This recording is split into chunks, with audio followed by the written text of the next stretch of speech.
aga siin on see uue kujutav kunstimuuseum on. Aga ma ei saa aru ausalt öeldes, et mida see kujutab.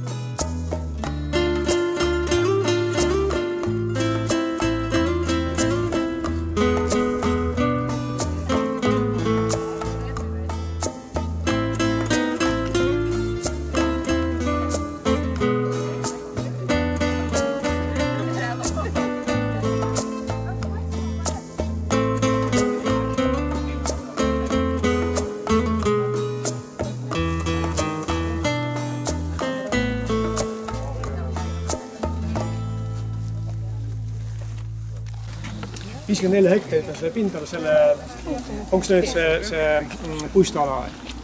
20 hektarit on see sisepargi osa. Presidendi puhkusperiood on 3 kuud umbes siin, mis on päris hea näitaja. Tuleb välja, et Soomes on põhimõtteliselt olemas ka looduses trühvli mingid vormid, aga et neil on mõned sellised trühvlifarmid või jah, kuhu on siis toodud, pandud kasvama ja kasvatavad siis ja kasutavad need kohalikud trühvlid siis ka juba. Siit mitte veel.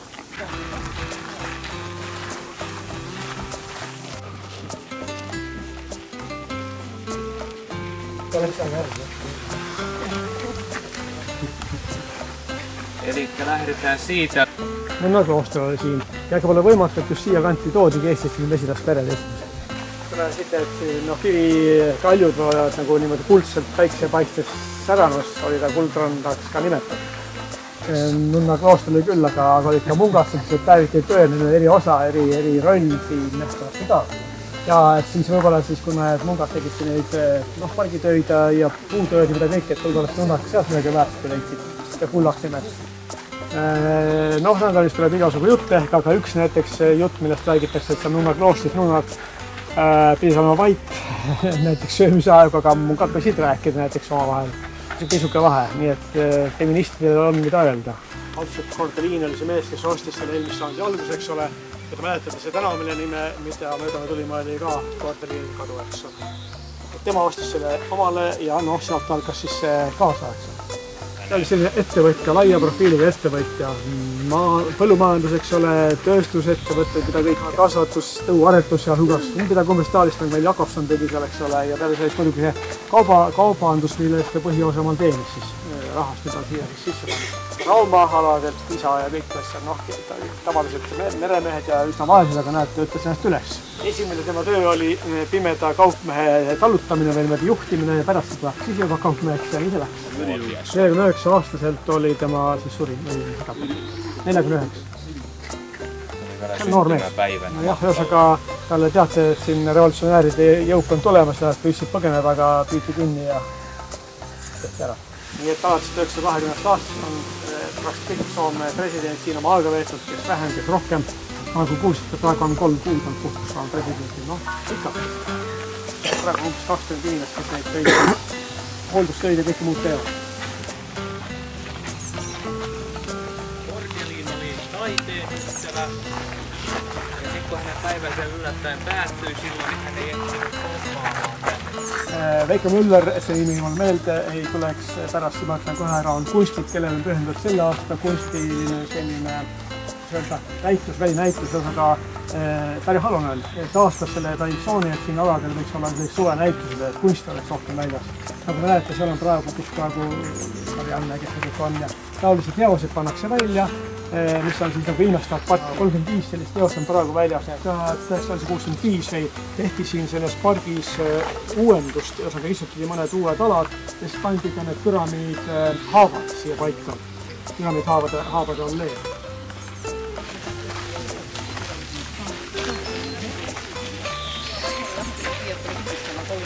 Ja nyt kannattaa nuuhkasta oikein kunnolla.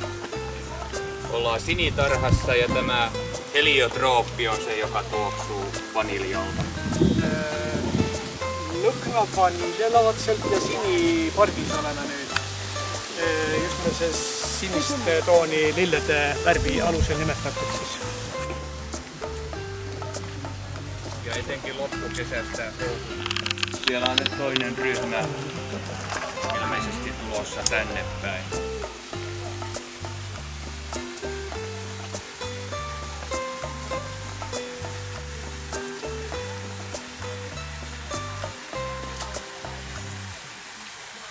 On siis nüüd Soome pargi osas, nagu te nimetatakse, kus on siis see purskkaev ja sinine vesi ja ohkem maksiivselt maatulise ja siis ka sellised viljad.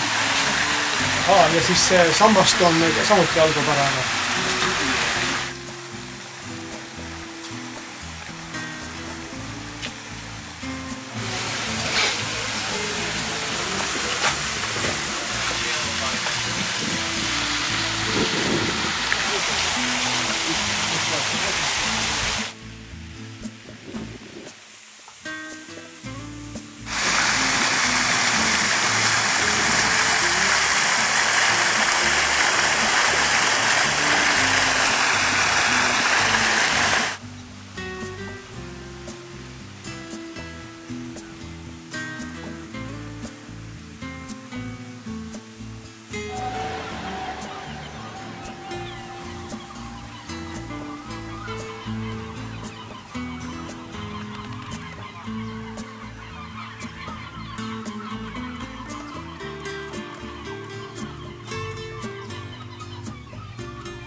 Pärna allee on siis see, mida kaudu külaliselt juhatakse siia vesiterrassi.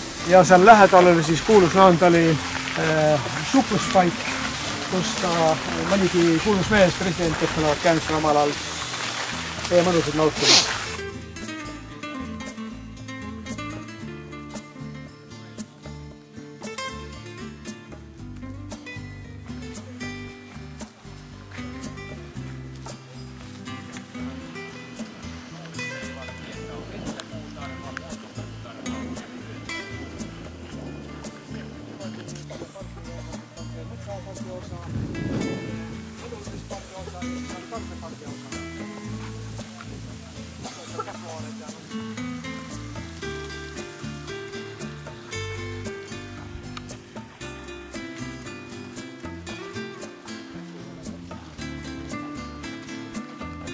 Kümnendatel aastatel kavandatud ja tehtud siis nagu pargi uuem osa. Mis on kohalik seda pargi liikta? On tootsi nimi, aga võib-olla enne väga vaadata. Nii et see park on täiesti lahti reedeti kella 6 kella 8 kõigile, kes tahavad tulla. Muul ajal on niimoodi nagu nad täna, eks ole.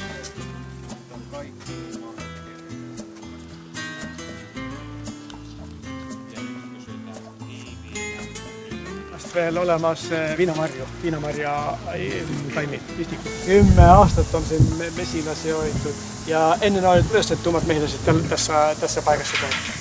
Täällä onko ennen olet mehiläisiä? Nii et enne seda olid ka need mehilased siin, aga nemad 10 aastat siin toimetanud nendega. Siin põõsast taga on 8 peretta neid Põhja-Euroopa tumme mesilasi. No, ühesõnaga ta ütleb, et sinna minna on nagu pisut kahtlenud, nad on natuke närvilised need pered ja nendel ligi pääseb ainult eespool, mööda lennuteed, eks ole. No jah, nad üldiselt on tal võrdlemisi sõbralikud, aga et sellise palavusega nad pisut on närvilised. Miks ei tea? Musta või tume mesilase ajaloost Apis mellifera mellifera on tema selline ladinkeelne määratlus. See tähendab mee kandjat. Apis melliferal on maailmas umbes 25 või ka pisut rohkem rasse erinevaid. Tegelikult see Põhja-Euroopa tume mesilase ajalugu hakkab peale siis, kui jää hakkas taanduma. Jääaeg oli 10 000 pisut vähem juba aastat tagasi ja oli jääkaane all Euroopa praktiliselt kuni Vahemere põhjakaldani, nii et Vahemere põhjakaldal veel oli mesilasi. Ka rohkem põllumajandusega tegelema, siis viidi ka sinna mesilasi, just nimelt Põhja-Euroopa tume mesilasi Põhja-Ameerikasse, hiljem ka Lõuna-Ameerikasse, aga viidi ka Austraaliasse, näiteks Uus-Meremaale hiljem veel. Ja ta oli selline hästi sobituv erinevatesse kliimatingimusse ja mingitel aegadel olevat siis Põhja-Ameerikas olnud üle 1 miljoni mesilast peretume mesilasi. No üks asi, mis muidugi muutus, oli see, et inimene kippus mesilaste elusse sekkuma enda huvides. Ja nii Euroopas ja mujal ka levis kuuldus ja saadi teada, et on olemas ka sellised vaiksemad, rahulikumad mesilased, kollased seal Itaalias kusagil. Ja Euroopas hakati nende vastu huvi tundma ja siia ka põhja poole Alpeneid tooma. Ja toodi ka Ukraina stepimesilast, ütleb näiteks, kuna mesilased sõltumata nende rassist on tegelikult sedavõrd sama liik, eks ole, jah? Või sama perekond, et nad omavahel ristuvad, suudavad ristuda, andavad järglasi, eks ole, ehk erinevate rassida lesed ja emad suudavad paaruda kenasti. selle segunemise tulemused olid muidugi erinevad, aga üks, mis kippus olema üldine, on see, et need segud muutusid agressiivsemaks, pahuramaks, pigedamaks, enam enesekaitsele pühendunud. Noh, ja siis need mesilased muutusid tüütuks, raske oli nendega toimetada, siis hakata neid vahetama võimalikult leebemate vastu ja jälle taas leiti üles Itaalia kollased, kes on rahulikumad oluliselt. Tumemesilane oli ehk seal kuskil paarsada aastat tagasi maailma kõige levinuim mesilasrass. Kuskil aastatel 1980 hakati märkama, et tõepoolest tumemesilast loomulikku on nagu vähemaks jäänud, ehk see genofond kipub kaduma ja et see geenikooslus on punasesse raamatusse peaaegu minemas. No ja sellest alates on siis Euroopas eriti, aga ka mujal, põhiliselt Euroopas, seda mesilast püütud nüüd otsida, et kus on võimalikult puhtad populatsioonid, genofondi veel alles jäänud osad, et neid siis säilitada, paljundada ja et ta ei kaoks. Iirimaal, Rootsis ja Šveitsis on väidetavalt puhtaimad põhjatumemesilase populatsioonid siiani säilinud. Nüüd tähtis ongi selle genofondi säilitamiseks see, et saaks puhta paarumise tagada ja selleks ongi puhta paarumise saar, ajamil praegu siin lähedal, eks ole, kus kohta siis viiakse lesepered ja siis emad paaruma ja siis nõndamoodi see genofond või see liin säilib. Soomes on mesindus suhteliselt uus ala, et see mesilasi on siin peetud 250 või nii umbes aastat. Esimesed 1750 aastal Eestist nagu jutt oli meil enne. Jah, need olid suhteliselt külmad pesad, õlgpesades, eks ole, õlg sellist nagu sakstud pesad. Ja need olid nii külmad tarud, ütleme nii, et talvel kippusid pered surema. Ja selline korralik õlgtarus pere, mis toodi Rootsist, oli esimene, mis korralikult talvitus ja millist taru hakati edaspidi kasutama. Turru Akadeemia parki pandi siis see pere paika. Joo, ja siitä lähti Suomen mehiläishoito sitten vähitellen. Ja sealt algas Soome mesindus.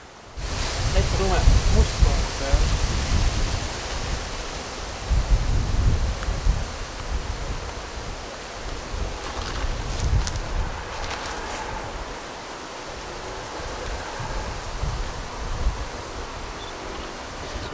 Selle põhjatumemesilase kohta veel seda, et ta üldiselt huvitaval kombel ei talu palavat ilma, kui temperatuur on üle 25 kraadi, siis ta muutub närviliseks. Tema tahab tavapärast põhjala kliimat, eks ole.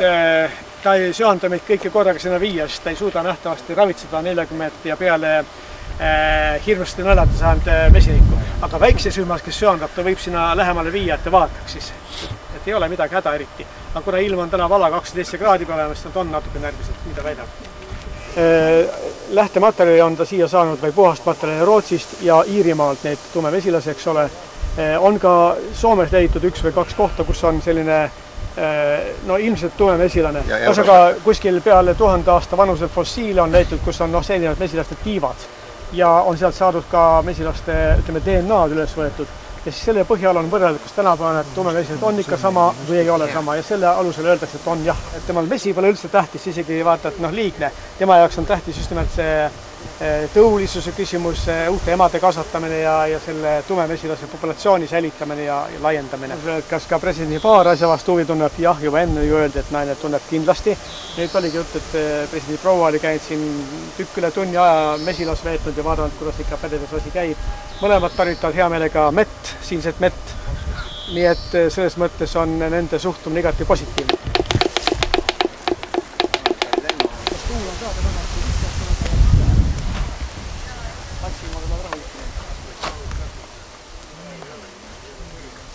Ei ole mitte väga palju, et see vist on nimesti sülemlenud. Tämä on ollut hyvin suhteeseen vahva pesä, mutta... Et oli varem nagu selline päris tugev pere, aga nüüd... Tuossa on emokenno. Jah, näed, ema kupp on seal näha. Ja näed, alla serva sinna, eks ole, lähevad kärje pealt ära ja niimoodi.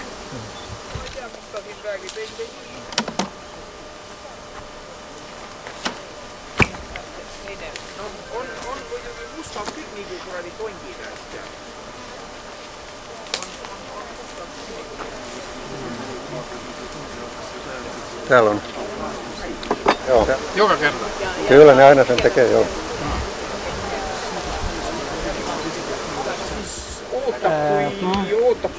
Käytätkö nyt leikkausta, että leikata? En mä leikkaa. Ei mulla. Jos varatoosi raviks on kasutada augustis tümooli ja sipelgapet ja siis novembris tavaliselt oblikkapet tilgutamist või gaasistamist. Tilgutamist ühe korpusevõistlus ja gaasistamist kahe korpusevõistlus. See sipelgappe kasutamine nüüd on ka selles mõttes kasulik, et see aitab ära hoida akarapidoosi. Selles, kuni ta juba selgelt on kõvasti kannetavad haued, sest teine külg on see, et selleks ajaks on tema feromooni tootmine ka juba hästi tugevasti välja arenenud. Kui ta anda uute peresse, siis need varaküpsed või noored emad, neid ei võeta vastu, kui nende feromooni toodamine, nad ei ole tunnuslikud väga. Aga see küps ema, temal on tugev lõhnaaine eritus, eks ole, ja seda võetakse paremini vastu.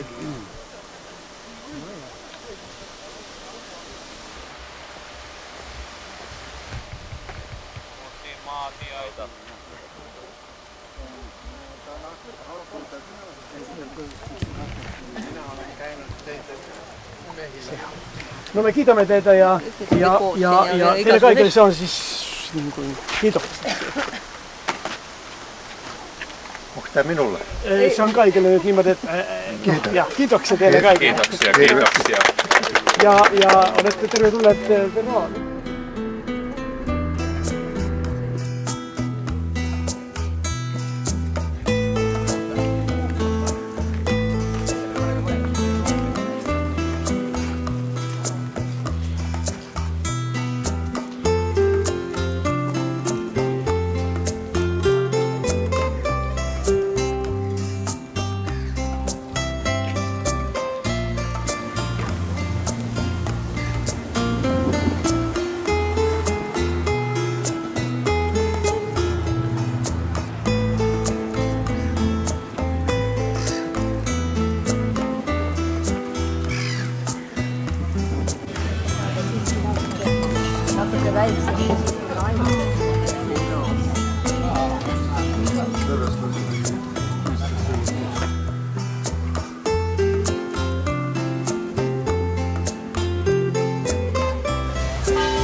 Niin, että kes tahab su üle, kas lempse või õlut seal, aga väikese sihukese suhtes on. Kuinka moni haluaa oluet sunnuntai vaaleja? Mulla hakata rääkima. Joo. Kes tahab õlut? Kes tahab õlut?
Tere tulemast Punajoyhtymälle. Se on Punajoyhtymä-konsern. Tänään tutvumme kahden firmaa, tutvumme Punajoyhtymällä ja Punajoyhtymä Oy. Punajoyhtymä johtaja on Aapo Savo, kes on tänään sieltä Põhjamaal. Liiga soojaksi läks sille põhja poole. Ja siis Punajoyhtymä Tuotanto Oy. Selle juhataja olen minä. Mä olen eestlane. Mä oon päris kauan rääkinyt suomen kieltä, 15 aastat elänyt Suomessa, kunhan kun tulin õppima siia Helsingissä bioloogiat ja siis mä olen Suomen jäänyt. 15 aastat ja 15 aastat olen elänyt Suomessa, mulla on pere, nainen ja väike lapsi. On nyt joulutelu võetud pilt, et tahtsin näidata. Mesindusega olen tegelenud 16-aastaselt hakkasin tegelema mesilastega. Minu vanaisa on tegelenud mesilastega ja minu vend tegeleb mesilastega. Venna mesindust võib-olla te teate, see on Paradiisi Mesila Oy. Tarmo Jaanisk on vend. Punajoyhtymä on siis suurem meepakkija Suomessa ja juhib praegu meeturge. Et seal kapis on meie tooteid ja siin pildi peal meie tooteid. Mesinikud alustasid 1969. Punajoyhtymällä on 350 omanikku ja pea kõik omanikud on mesinikud. Ja siis on mõningad suuromanikud. Ja ka Mesinike Liit on omanik, et 3,5%. Käive on olnud siin pea 4 miljonit. Käive moodustub 75% on mee turustamisest ja mee müügist. Ja siis 25% on kaasas inventarimüük. Töötajaid on 8. Aastas pakime kuskil 450 tonni mett, kust 75% on Soome mett ja 25% välismaist mett. Lepingulised tootjad on, kes toodavad 30-40 tonni aastas või siis 15 kilo aastas. Et meil on suurtootjaid, on ka väiketootjaid, et iga tootja on tähtis. Keskmine hind on üle 10 euro, et see on 9-12-13 eurot on tavaline mesi, aga mahemesi on natuke kallim. Mesinikesse investeerime ka. Tuleb uusi inimesi, kes tahavad hakata tõsiselt tootma mett, et siis Punajoyhtymä kaudu saab nii-öelda näiteks osta purri, et sa ei pea seda kohe ära maksma, et maksavad 10-15 aasta jooksul selle ära, et toodad neid ja Punajoyhtymä nagu aitab nii palju, kui ta suudab. Mina vaatasin siia. Kuidas? Mina vaatasin. Punajoyhtymä Tuotanto Oy, see rajati 2014 aastal ja see on Punajoyhtymä tütarettevõte.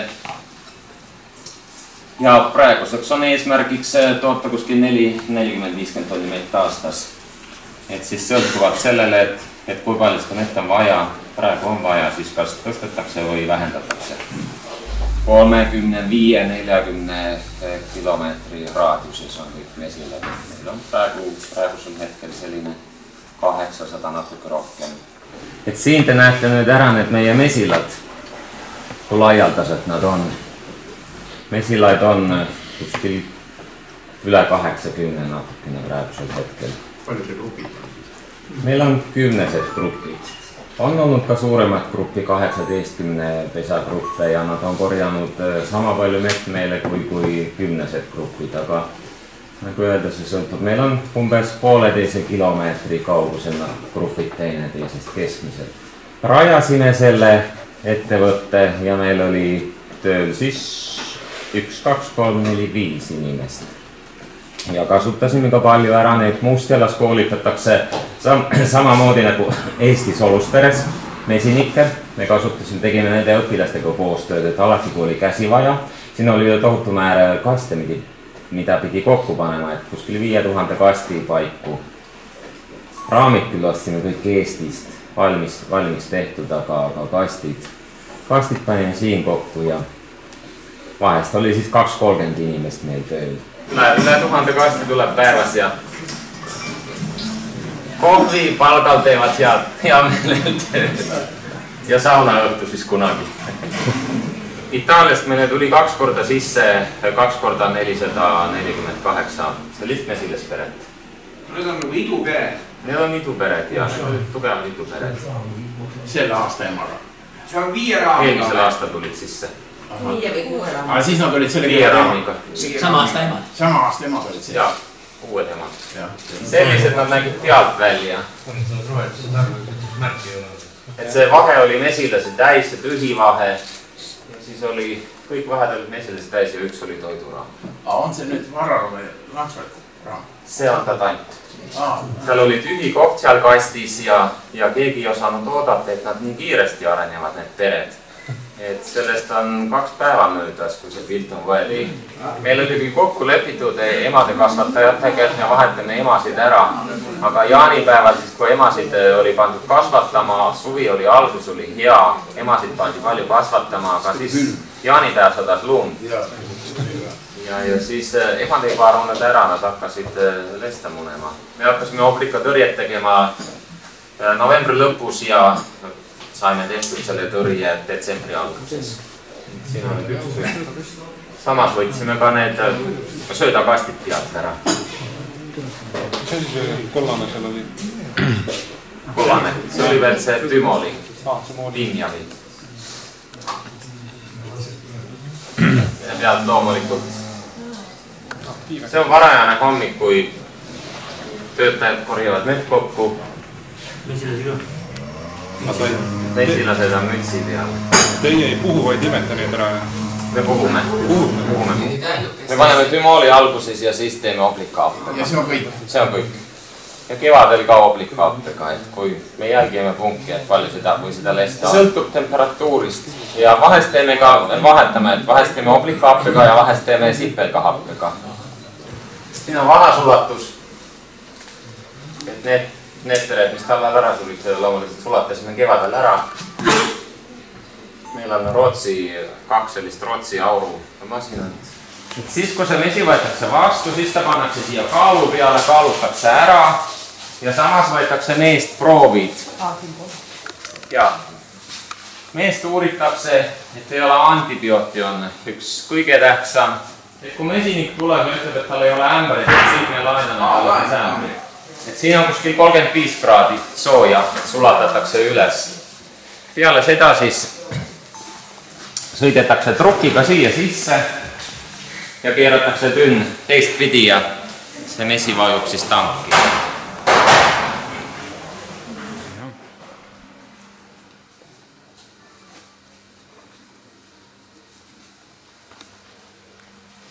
Et see, mis me sisse ostame ja ise ära pakime, et see kapatsiteet on, me ei täida seda kapatsiteeti ära, mis nende masinatega võib pakkuda. Ja ainult üks inimene töötab siin. Siin ruumis? Jah. Kõik teevad maas? Jah, masin.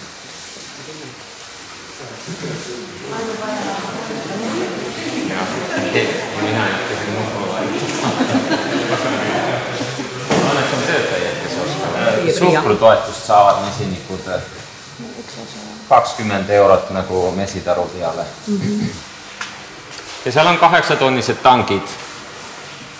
Et ka sinna üles võib minna, kui olete huvitatud. Soovite minna?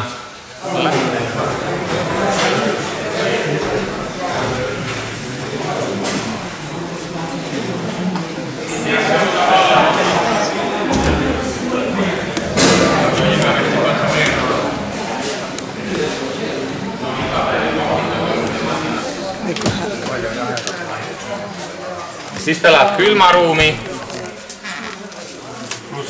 Siin on siis optimaalne, et see vesi kristalliseerub ära temperatuur. Selline 14 kuni 16.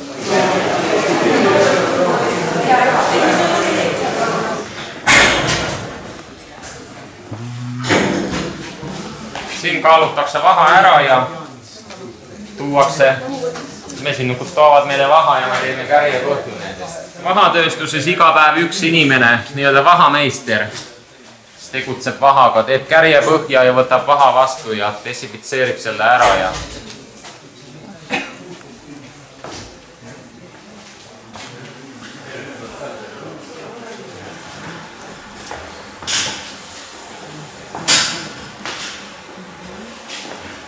siin aetakse see vaha rulli, enne kui tast plaadid tulevad ja me teeme niimoodi, et see vaha muutub meie kogemuse põhjal, et kui ta rulli aetakse, siis kuskil 2-3 kuud see rull seisab, enne kui teeme kärjepõhjasid.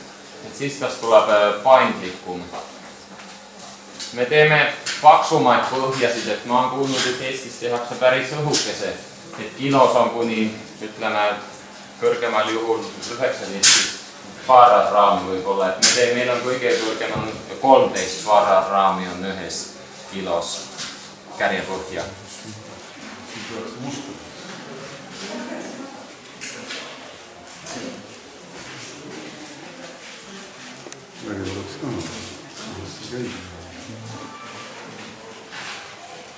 Siin võite võrrelda nüüd välismaine maha ja siis Soome maha.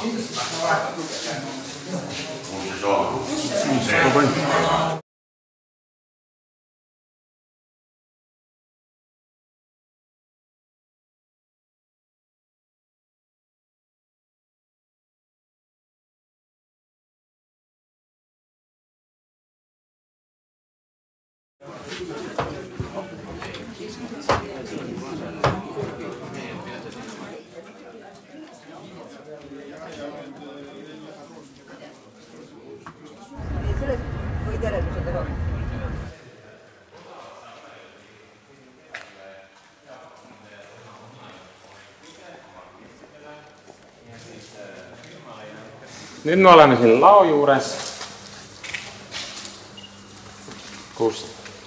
kust nii-öelda see mesindamine käib, algab. Et kraami on nüüd palju välja läinud, et üle 800 pesale on korpusest peale läinud ja läheb veel juurde kogu aeg. Kui ilma on, nüüd loodetavasti on. Et siin väljas meil on noori amberesid, mis on üle-eelmine nädal tehtud. Ja me oleme nüüd see suvi teinud pea 200 uut amberet juurde. Olustvere praktikandid tegid. Noore ema. Osa kupu peale, osa noore ema. Talvel panete neile ümber ka midagi tehaste või rähenkaitsest? Lindude eest või? Jah, kohtadele, kus linnud teevad. See on selline maaparanduskangas. Selline natuke kõvem. Ei ainult ümber, korpuse ümber ainult. See läheb katus alla ja katus peale. See on selline, aga meil on musta ainult. No seda proovi, see ei lähe või? Ja aitab sellest siis? Aitab küll. Naha vaenab selle? Ei, ikka aitab.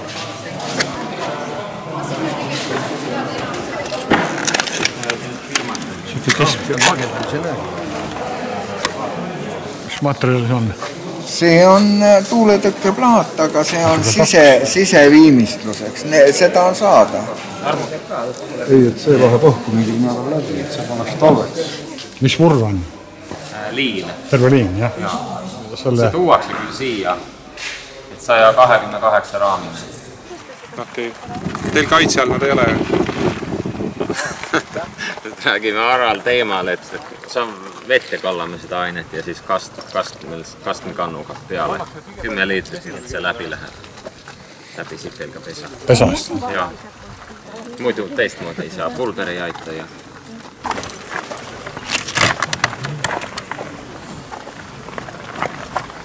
On meil korpus jälle. No alles kunstkõrg. Jah, üleliks, eelmine nädal tegime. No jah. Seisad mõttes teada, palju sind on siis? Kuski 300 või? 300? Seal sees on pikad raamid. Ei ole või? Vist ei ole.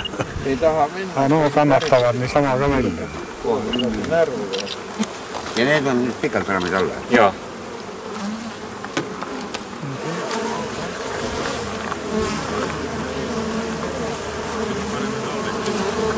See on ainuke, mis mõjub. Et muidu nendest lahti ei saa, nad söövad kõik pesad ära. See aasta oli, kui oli pikk kevad ja külm kevad, sipelgad olid täitsa näljas ja siis, kui läks soojaks, siis nad läksid mesilaste perede kallale. Et see aasta Soomes kõige rohkem sipelgad tapsid peresid kevadel ära. Olustvere praktikandid pesid ära raamid. Seebikiviga. Seebikiviga. Jah.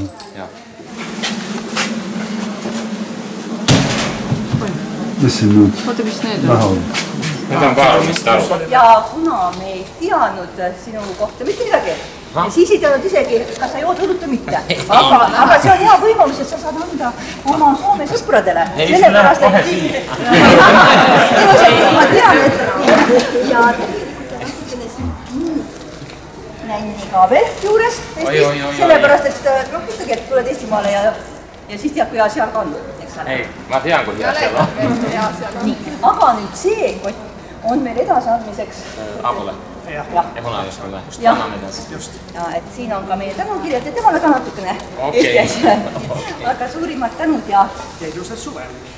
Teile samuti. Aitäh teile. Autojuhtidelt rohkem ei mahu 3 vanima päälle. 3 vanima.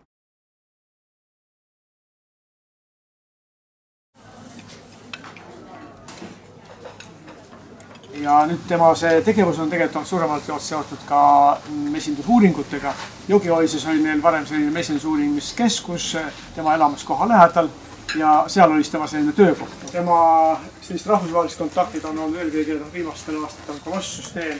See on üks suur projekt üle maailma, kus on osalemas 150 umbes ettevõtted ja ettevõtjad, mille nimigi ütleb, et see mesilaste kadumisega ja selle põhjuste uurimisega tegeleb. Ja teine on siis Põhjamaade Baltimaade mesilaste nõukogu raames muidugi, aga siis see Põhjamaa tume mesilase uurimine, see millega ka me esimesel päeval eile tutvusime, see on tema üks lemmikteemasid. Selle uurimistöö kõrval on väga tähtsal kohal Unelootsi jaoks on siis see õpetamise töö. See on läbi kursuste toimunud, aga võib-olla olulisemgi osa on see ameti õpetamise kaudu või ametioskuste õpetamise taseme kaudu, mida ka siin koolis näiteks tehakse ja kursust on tehtud. Viimaste aastate vältel on 2,5 umbes sellise professionaalse esildusala õpingute kaudu läbi käinud inimesi. No seal on ka kursused muidugi ja pluss siis siin Mustialas need 1,5 aastased õpingud, mis toimuvad meie alustuse õpingute moodi, aga 1,5 aastat on tsükkel. Ja Laurigi vaatamata oma peale 30 aastase õpetamise ütleb, et iga päev õpitab midagi uut jälle juurde, et temagi jaoks on alati midagi uut leida. Midagi saa lõpuni valmis ega teada. Viimase 3 aasta vältel uuringute üks põhisuund on olnud siis tolmeldamise uurimine. On muidugi need ristikud tolmeldamised ja päris huvitav projekt oli neil köömnike tolmeldamise uuring siin paari viimase aasta vältel. Ja nüüd viimase paari aasta muidugi üks selline populaarne teema on siin neonikotinoidide toime mesilduses. Seda on uuritud. See projekt lõpeb täna aasta nüüd suve lõpuga. Eelaruanne on valmis ja tundub, et töö on lõppenud. Mutta tulokset nendest ovat. Küsin seda, et kuidas, mis tulemusest see on, et kas see, mida on teada saadud. Ta niimoodi diplomaatselt ütlesid, et on juhtunud palju uurida seda, et mismoodi need ained liiguvad läbi mesilase toidu ahela, eks ole, ja kuidas nad võivad ehk mõjutada. Ja see on hoopis laiem muidugi ainult mesilasi puudutav, see on kõiki nüüd neid kasulikke putukaid, seal on need kümalased, siis on need üksikmesilased, et nende kõikide ainevahetus ja eluviis on just sarnased ja mõjud seega neonikotinoidid on ka üsna sarnased. Et see on laiem teema, ka ainult mesilaste teema. Siin on muidugi keerutakse asjas see, et päris palju on erinevaid toimeaineid, neid neonikotinoide on tuhandeid kasutajaid ja siin tekivad erisused kõigepealt kasutamise võib-olla võtete poole pealt ja see on väga ilmastikku tinginud, mis kõik. Nii et selle tõttu on väga raske leida selliseid ühiselt hinnatavaid tunnuseid. Nii et see on väga vaheldusrikas on see maailm siin ja raske on teha lõplikke ühiseid järeldusi.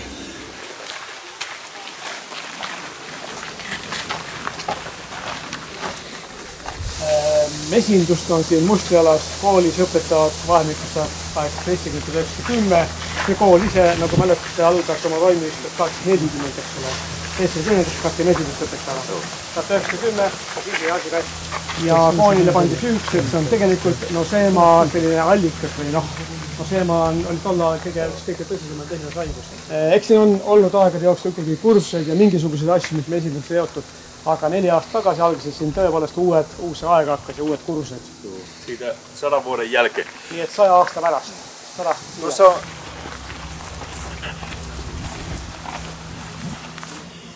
Siin on siis toimetavad kevadest ja suve esimeses pooles hoolikalt. Siin on 20-25 peret on ümberringi, osa on peidus seal kusagil kuuskede serva on edasi. Ja kõik nad on tegelikult just nimelt niimoodi õpetuse eesmärgil, nii et mitte meie tootmiseks, aga just õpetus. Ja viimase paari nädala vältel on igat peret vähemasti kord päevas lahti tehtud. Nii et siin tehakse soojendust ja siis minnakse lähedaolevatesse mesilatesse juba tegelikult toimetada. praktikas neid asju. Tavaliselt jah, need grupid, kes siin käivad, korraga on 25-30, see tundub natuke liiga palju. Ka need kursuste kooslused on võrdlemisi erineva taustaga, osa on päris alustajad, osa on väikse kogemusega, osa tulevad lihtsalt midagi uut kuulama ja on küllalt kogemusi, nii et ebaühtlane selline teadmiste, baasteadmiste ja kogemuste tase. Nii-öelda metoodiliselt tehakse erinevalt neid asju, et mõnikord pannakse omavahel kokku need nii-öelda brigaadid päris algajad ja siin keskteadmistega ja natuke rohkem teadvad. Ja mõnikord tehakse sellised ristlõike brigaadid, et seal on sees üks kogenum ja siis võib-olla natuke vähem kogenum ja päris algajad ka. 3-5 liikmest brigaadid, kes siis teevad töid tarude juures. Ja püütakse üle käia kõik need pisiasjad ka, mis sul on, kordama ühele või teisele või kolmandale asjale tähelepanu juhtes. Sest see üldine tulemus, mida võib sõltuvalt soovist nimetada, kas nüüd kasuks või üldiseks tulemuseks, sõltub pisiasjadest, mitte ainult sellisest üldisest foonist või teadmisest. Pisiasjad on kõrge. Et emasid kulub siin umbes 3 korda rohkem kui tavalises mesilas kulub.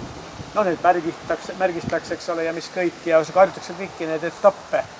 Ja ka need päris algajad ikkagi püüavad ära märkida niimoodi, et alguseks võetakse sageli need lesed, märgitakse neid, eks ole, siis võetakse emad juba ette. Ja selline koolitus, mis riikliku õppekava järgi on, mille lõpus saadakse ka diplomtunnistus, see algab märtsikuus ja kestab 1,5 aastat. No jah, see on kognitiivne lähenemine, mõtteviis on selline, et pidevalt nagu minnakse edasi samm-sammult ülespoole ja just nagu selle mõttega, et igaüks ehitab ise endale oma mesindusalaste teadmiste hoonet. Esimene kursus on 20 minutit, esimene selline õpetus. No, aga nüüd möödunud nädalal oli siis pakeldamise kursus, kus igaüks pidi tõstma ümber palju 100 pakla, tükk tööd. Ja mõtle selline, et see muutub nagu automaatsemaks oskuslikuks, alguses niimoodi teed, ma ei tea, pool minutit üks vagel ja lõpuks pead silmad kinni ja tõstad. Selline professionaalse lihvimine. No ja õpetaja pea eesmärk peaks olema see, et ta on täiesti tarbetud, mitte vajalik seal, et kõik tehtaks ilma temata. Aga ta peab olema samal ajal nagu hea vaim seal kohal ja ometi asja juhtima. Algajad, mesinikud ja sageli, kes on, ütleme, võib-olla seal ka aasta või 2 juba kogemusi, siis üks asjaolusid, mis nendega siin vajalik on see, et mõnda asja peab nende tegemistes ja teadmistes hakkama korrigeerima, kohendama, lappima. Võib-olla on mingid väärarusaamised või et nendest üle saada, et õigele teele saada. Kes peab korpustarudes, andke käega märku. Korpustarud. Ja sitten tämä Eestin lamavtarudes, kui palju on pidajaid? Ahaa, jaa. See ei ole tegelikult tähtis, missuguse tarutüübi valite, sest et saab nii ja teisiti häid tulemusi. Natuke on siin meetaimi siin selle taga. Se on nyt toimulla ja jotkut on tässä yötäkin teltalla. No kun Lauri ütles, et hästi päris palju on nendel mesilas emasid käib siin protsessist läbi, et suuremalt jaolt kasvatavad ise, et natukene on ka sisse toodud emasid. Kevad emad tulevad mõned ikkagi ka Sloveeniast, ütleme, või Itaaliast, mujalt maadest. Saab varased paar omad emad, eks ole, kätte niimoodi. Itaalia mesilased on nagu selline põhieesmärk, kuna nad on Soomes kõige levinumad ka ja nende kogemused on vajalikumad. Higio 2 pesasta.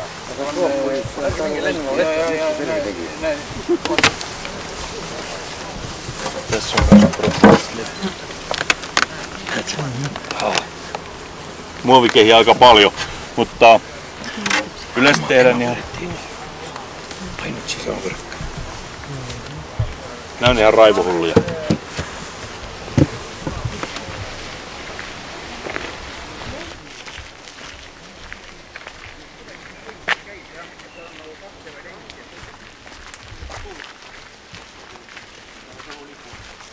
Ja siis vedi edasi, siin avati põllumajandus ülikooli tasemel koolituskoht. 300 hektarit metsa ja nii umbes 100 hektarit põllumaid on siin praegu on siis nüüd kasutada. Ja umbes 70 rehvakanti on nende karjas näiteks, see on üks eriala ka. Älkää menette, kun toivon istumaan on ihan nurkan takana. Ja nüüd siis purriruum on siin nurga taga.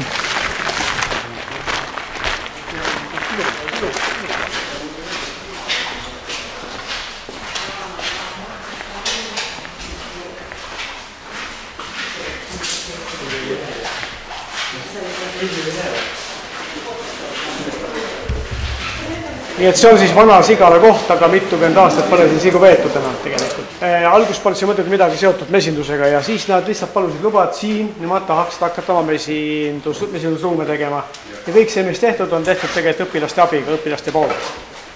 Nii et siin need seadmed on tegelikult niimoodi kombinatsioonid, osa on selleks, et need anda õpetamise protsessi, nad võivad ära omades olla tegelikult, et mingit sellist suurt rahasüsti, et osta see liin ja kõik muu siia läbi saada. Ja see näiteks antud Tampere lähedal on Juhan Luutero ja mesimestari firma, tema oma vana liini andis siia näiteks, et okei, tamarema on uuelest üles, aga annab seda õppetööks.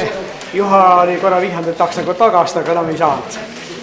Umbes 20 000 eurot oli see väärt sel ajal, kui ta nüüd Juhalt saadi. See oli käydet. See oli kasutavad vana liin, mis oli vähe tootlik ja mille Juha Vingimaa vastu välja vahetas. Siin on siis mõned väiksemad vurid ka, mis täiesti sobivad profimesilates, aga just väiksema tootlusega nagu see eesmine. Neil on meil plaanis sinna 2 ust praegu sinna ühte kohta teha siis nii-öelda veel vastuvõtt ruum. Tuuakse mesilast, mee käib täpselt korpused kohale, seal on see ruum, võib-olla lämmutusumane mõned rees. Siin on tuleb selline soojendusruumike ka, kus saab korpusi ja hoida kuni võritamist läheb. Teine ruum tuleb see tööruum, kus saab hakata mesilast arvud jaoks kõrgi kokku lööma ja neid töid tegema, töökoda. Ja teisele poole sinna tuleb siis vahakäsitlushoone, kus siis saab vaha teha ja vahaga seonduvaid asju. Kogu see mesi, mis siit tuleb, pannakse suurt pakenditesse, kas 20-liitrised või siis 28 kilo, need, mida sellised nagu nägime hunajuhtumas, eks ole. Ja siis nad viiakse edasi nendesse meie käitlemiskohtades, kus kohal on toiduainete käitlemise õigus ehk tunnustatud ruumid meie mõistes. Ja kus tohib nende juba edasi käidelda. Umbes 15 tonni eelmisel suvel läksid mett läbi. Nii et siin vuritati siis nende mesila mett, samuti kõik need õpilased said oma mee tuua siia vuritamiseks. Ja lisaks sellele mõnest muust mesilast toodi ka mett siia vuritada. Ja siin nüüd see vuritamise õigus on võib-olla kõige vähem, võib ta olla 3 aastat, aga siin on üldiselt 5-aastane vuritamise õigus on. Ja kui nüüd edaspidi tõepoolest ikka see õppeprotsess jätkub ja õppetus jätkub, et siis selle sinna taga on umbes sama suur ruum. Sinna tuleb selline mee käitlemise ruum, millele hangitakse ka toiduainete tööstus või toiduainete käitlemise ja kohane luba, tunnustus. 27 võeti vastu, 40 soovet oli, et on siuke konkurss olemas.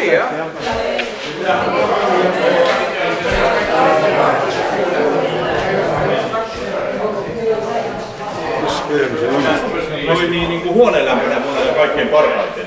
Ei lämpöhuoneesta tullut kakku, niin ne rikkoontuu aika helposti tuolla lingossa. Et selle vurri juures üks selline iseäralus on see, et kõige kasulikum on temaga vuritada toatemperatuurilisi kärgi. Et kui need kärjed tulevad sealt soojendusruumist, siis sellisel juhul see vaha on natukene nagu pehmevõitu ja vuris võib rikkuda kärgi ära. Kärgede korduv kasutamisega oli probleemi siis. Nii et tavalist seda toatemperatuurilisi meie kärgi on kõige parem vuritada seda tüüpi vurriga. Siia läheb sisse kas 72 või 74 kärgi sellesse vurri. Sitten kun lingos päättyy, niin tämä vahalinko pyörii vielä noin 1 tunnin sen jälkeen. Nii et sealt, eks ole, see mesi just tuleb, vuritakse kohe siia ja pärast seda, kui vuritamine lõppes, tund aega veel käib siin tsentrifuugimine, siis on protsess lõpuni valmis. Ja siis nendelt segmentidelt võetakse välja, saadakse need puhtad vahapangad kätte siis. Ja mesi, mis tuleb puhas mesi, pumbatakse juba kuskil siis anumatesse. Aga me ei lähe veel sauna, saun on küll.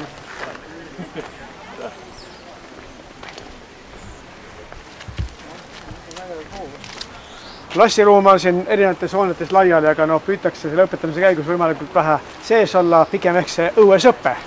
Põllumajandus selline üldharidus saadakse, farmeri üldharidus. Tähendab, siin on nüüd niimoodi, et nagu meilgi on olemas ülikoolid ja kõrgkoolid, siin on see kõrgkooli osa on olemas ja on olemas ka see kutsekooli, kui niimoodi võiks nimetada osa. Maakutsealadel. Ja mesinikud, nemad õppivad selle ametiinstituudi poole pealt ja nemad on kõik siis täisealised siin, eks ole.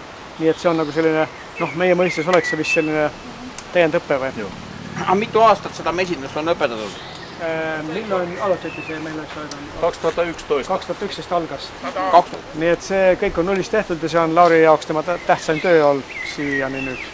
Lähme vaatame, kuidas Aafrika Keenia mesilast aru välja näeb siis.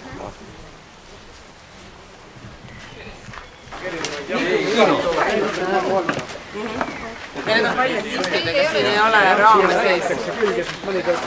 Pannakse ka pisuke liistakas natuke. Jah, ei ole midagi näha. Lennud teevad siia kärre küll. Jah. Ma see vahaga kokku läks. Jaa, et ta saaks nakkuda maha. Et tal tekiks tunne, et aga miks nad ei testi juba? Aga siis... Joo, no tänään soitettiin siitä, että joko se on täynnä ja ehkä me maanantaina laitetaan täynnä. See ongi põhjus, miks Aafrikast väga levinud on, et meil ka paar pikka sukust lauda, eks ole, all on näete võrkude vaatate, eks ole, otsad ja jalad ka veel jätta puu otsa korrast tahes. Ta on lihtsa konstruktsiooniga liistud peale, puit on tegelikult defitsiit natuke Aafrikas. Nii et sellepärast on ta just kõige rohkem levinud, et mingid peened raamtalud ja muud sellised oleks lihtsalt kallid. Ja siia siis ehitabki ühesõnaga ise selle kärje üles. Sellise kujuga, et ta läheb nii kohta. Jah, siis ta ehitabki sellise kujuga. Just, siihen vielä pohjalla on mehiläisiä. Tumme vesi, peale selle veel. Käis midagi ei.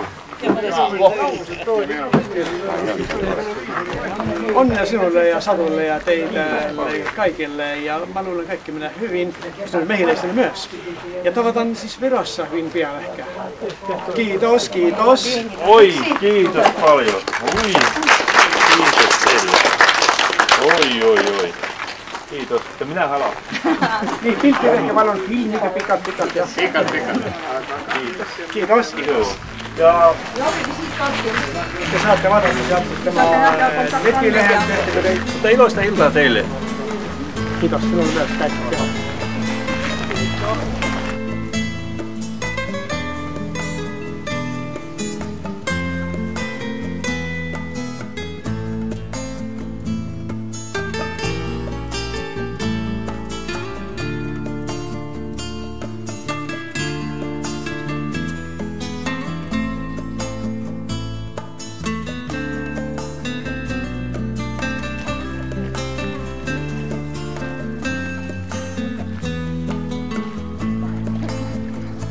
Mudane vesi on, aga suve on ta küll.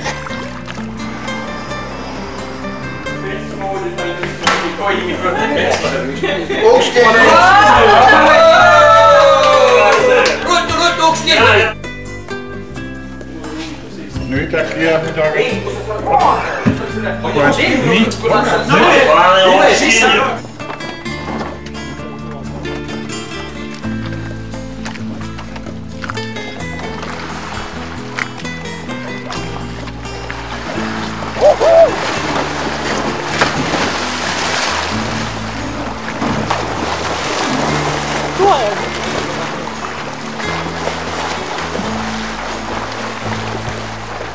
Ka sinna sisse ja karu tõmbas nüüd selle söödaküna ümber ja läks terve selle kausiga minema.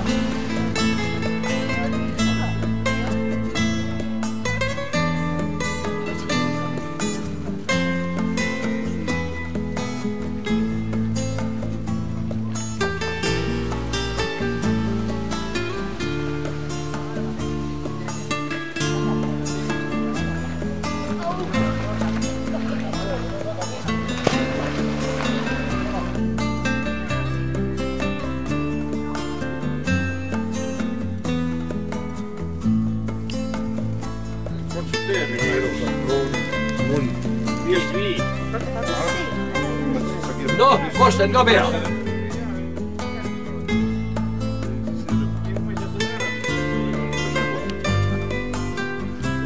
Mõtlemislametsi Soomest oleks puulisõpad.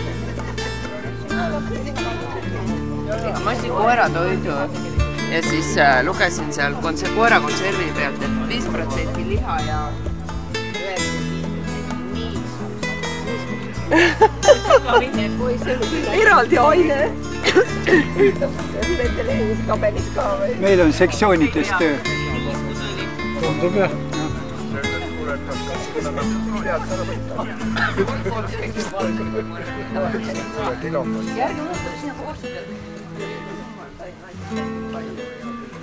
Homme õhtuga enne laava peale minekut grillida. Ära nüüd ainult filmi sadamas. Hakkame laava peale grillima. Me võime pussis neid grillida pussis. Keeruma vorsti praegu. Muidugi kõrva päeva. Jah. Aga miks te seda ära ei võtta? Kuule, te olete ei. Paljud suhted ei ole kunagi teha see, et värmi on Paparazzi. Jälle paparazzi. Pane paid.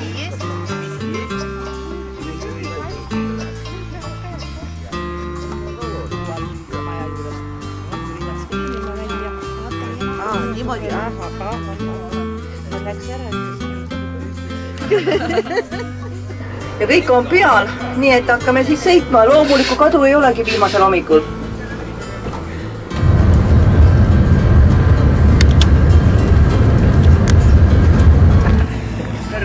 Tere tulemast. Joo. Tere. Tere, tere. Tere.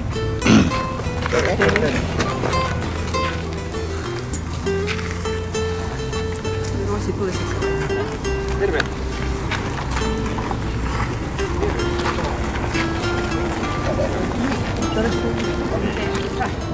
Asuttu noin vuodesta 84. Aastasta 1984 on nad siin selles kohas. Ja kaikki mitä tähän on, tässä nyt on, niin se on meidän tekemää. Ja kõik, mis siin on näha, see on nende tehtud siis. Algusest peale on tehnoloogia aluse mõte on see, et nad rändpesindust teevad, et nad veavad oma mesilasperesid ükskõik kuhu tahes, mis tahes aasta ajal ja kui tahes kõrged peresid. Ja sellepärast kohe alguses nad sellise järelkäru süsteemi omal välja arendasid, kus nad saavad neid karusid, peresid hoida käru peal, vedanud lavatse peal. Ja peale selle on niimoodi, et see järelkäru peab olema ka registreeritud, aga nendel on 30 lavatsit ja üks ainus käru, millega siis need lavatsid ümber veab. Ja siis kui tuleb tahtmisele vajadus, siis õhtul vaatavad, kas kummid on täis ja lähevad sinna, kuhu vaja ja sõidavad, viivad oma lavatsil tarud, kuhu vaja. Ja üks eelis on nende lavatsite veel see, et ei pea neid meie korpuseid kunagi tõstma põhimõtteliselt. Ühesõnaga mõte on selles, et sellest hetkest, kui pannakse kord kevadel kärjed sinna korpusesse sisse, siis pärast täna need korpusest välja võeta enne, kui alles siin ükskord võõriruumis. See tähendab, et kui on meie võtmise aeg, ta sõidab vastu seda lavatsit oma selle autoga. Kõrgus on täpselt sama nagu lavatsil ja siis sealt selle väikse kärukesega oma need korpused viib veoautosse, veoauto tuleb siia. See on täpselt sellise kõrgusega ehitavusjoon, et tal see estakaad või tähendab see vastuvõtu platvorm täpselt nii kõrge, kui auto taga osa on. Sealt omakorda käruga siis meie käitlemishoonesse ei mingit sellist liigset tõstmist. Ja siis tema ise jälle arvab, et jõud peab kuskil olema, et kellel on käsivartes, kellel on siin kõrvade vahel, temal on rohkem kõrvade vahel. Vesinduses on kuni 90% on tegelikult tõstmist ja edasi-tagasi kandmist. Selg on kõige tähtsam töövahend mesinikul ja see võib kõige kergemini rikki minna, et on väga oluline, et suured osses saaks mitte tõsta, vaid veeretada. Ühesõnaga on käruabi näiteks viia ühest kohast teise ja ta ütleb, et tema abikaasa seljad on päris sirged siiamaani, pole murat. See on tal tõstus, millega ta tõstab käppade peale üles, nii et käru mahuks ja alla sõitma. Fikseerib selleks, et käru saaks alt liikuda. Jah, need augud on 5 cm vahedega, sest see maapind võib olla väga erineva kõrgusega ja ebaühtlane, siis on vaja neid erinevaid auke tarvitada. Niimoodi nüüd tõstab järgmise nurga üles, et platvorm enam ei toetaks käru peale.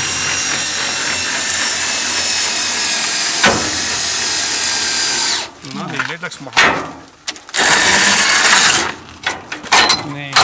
Nüüd on käru see külg on tähendab lavas on lennus käru pealt.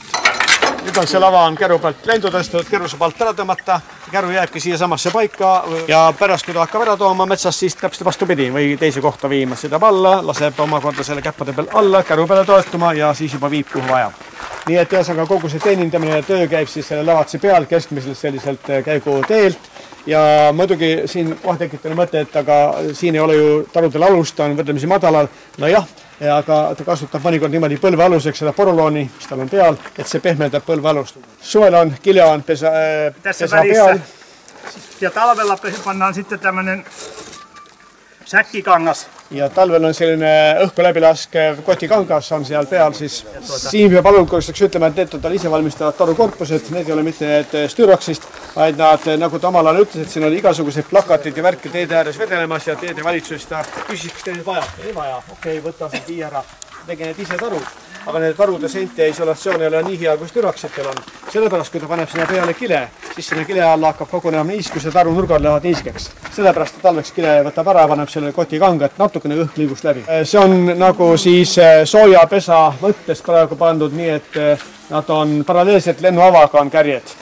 Ja mõte on selles, et lihtsalt perede läbivaatamist on see mugav, nii kui ta kärje üles tõstab, kohe on näha. Kui oleks servitist, ta peaks tõstma, vaatama, pöörama, vaatama ja tagasi panema. Ta küll ütleb, et ta pole iial seda mõelnud, mis mesilastel hea on, mõtleb ikka enda heaolule, aga küllap ta mõtleb ka mesilaste. Aga pole tähtis, kas kärjed paiknevad paralleelselt lennuavaga risti või kogunisti diagonaalis, sest tegelikult puuõõnes on pandud tähele, et ongi sageli kärjed on kõiki selle lennuavaga tegelikult. Keskel on tal põhimõtteliselt võrk seal, mille saab kinni panna, kui vaja. Kuna kõik on tal ise tehtud, need korpused ja alused edasi, siis ta on teinud konstruktsiooni, kus võimalikult vähe oleks seda puusepa oskusi vaja, et võimalikult lihtsalt saaks valmis teha. Talvel on siis võrk põhi lahti, et parem ventilatsioon oleks, aga suvel on kinni, et oleks pesas temperatuuri hoidmine kergem ja parem.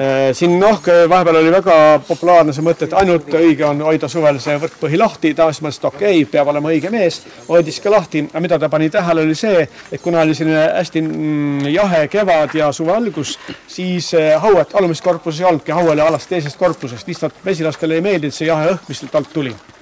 Nüüd ta siin vihitab sellele, et mõnikord mõni mesihik on mures, et kui on palavad ilmad, et see oleks vaja rohkem värsket õhku, isegi tõstetakse korpus nii, et nad oleks natukene nihutavad, nii et selle korpuse serva alt pääseb värsket õhku, siis jääd teiselt jälle.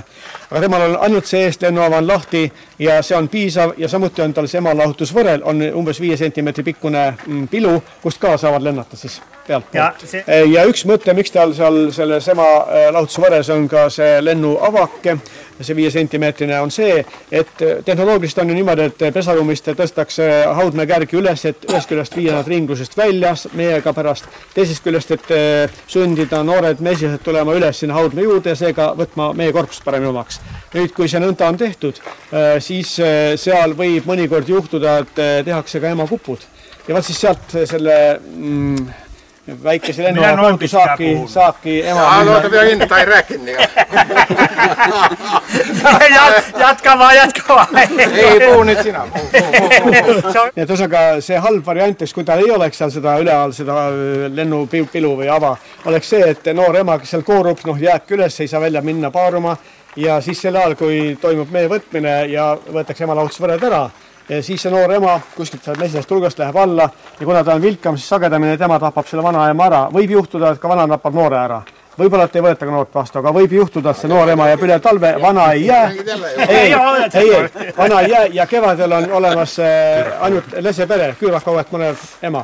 Nüüd on üks selline mõtteviis siia kõrvale juurde, et mesilase haiguste kõige muu ärahoidmise mõttes on alati vaja ju vahetada kärgi piisavalt tihti. Ja üldine mõtteviis on see, et kui kärjed on kord talvepesas olnud, et nad siis järgmine sügis enam talvepessa ei läheks.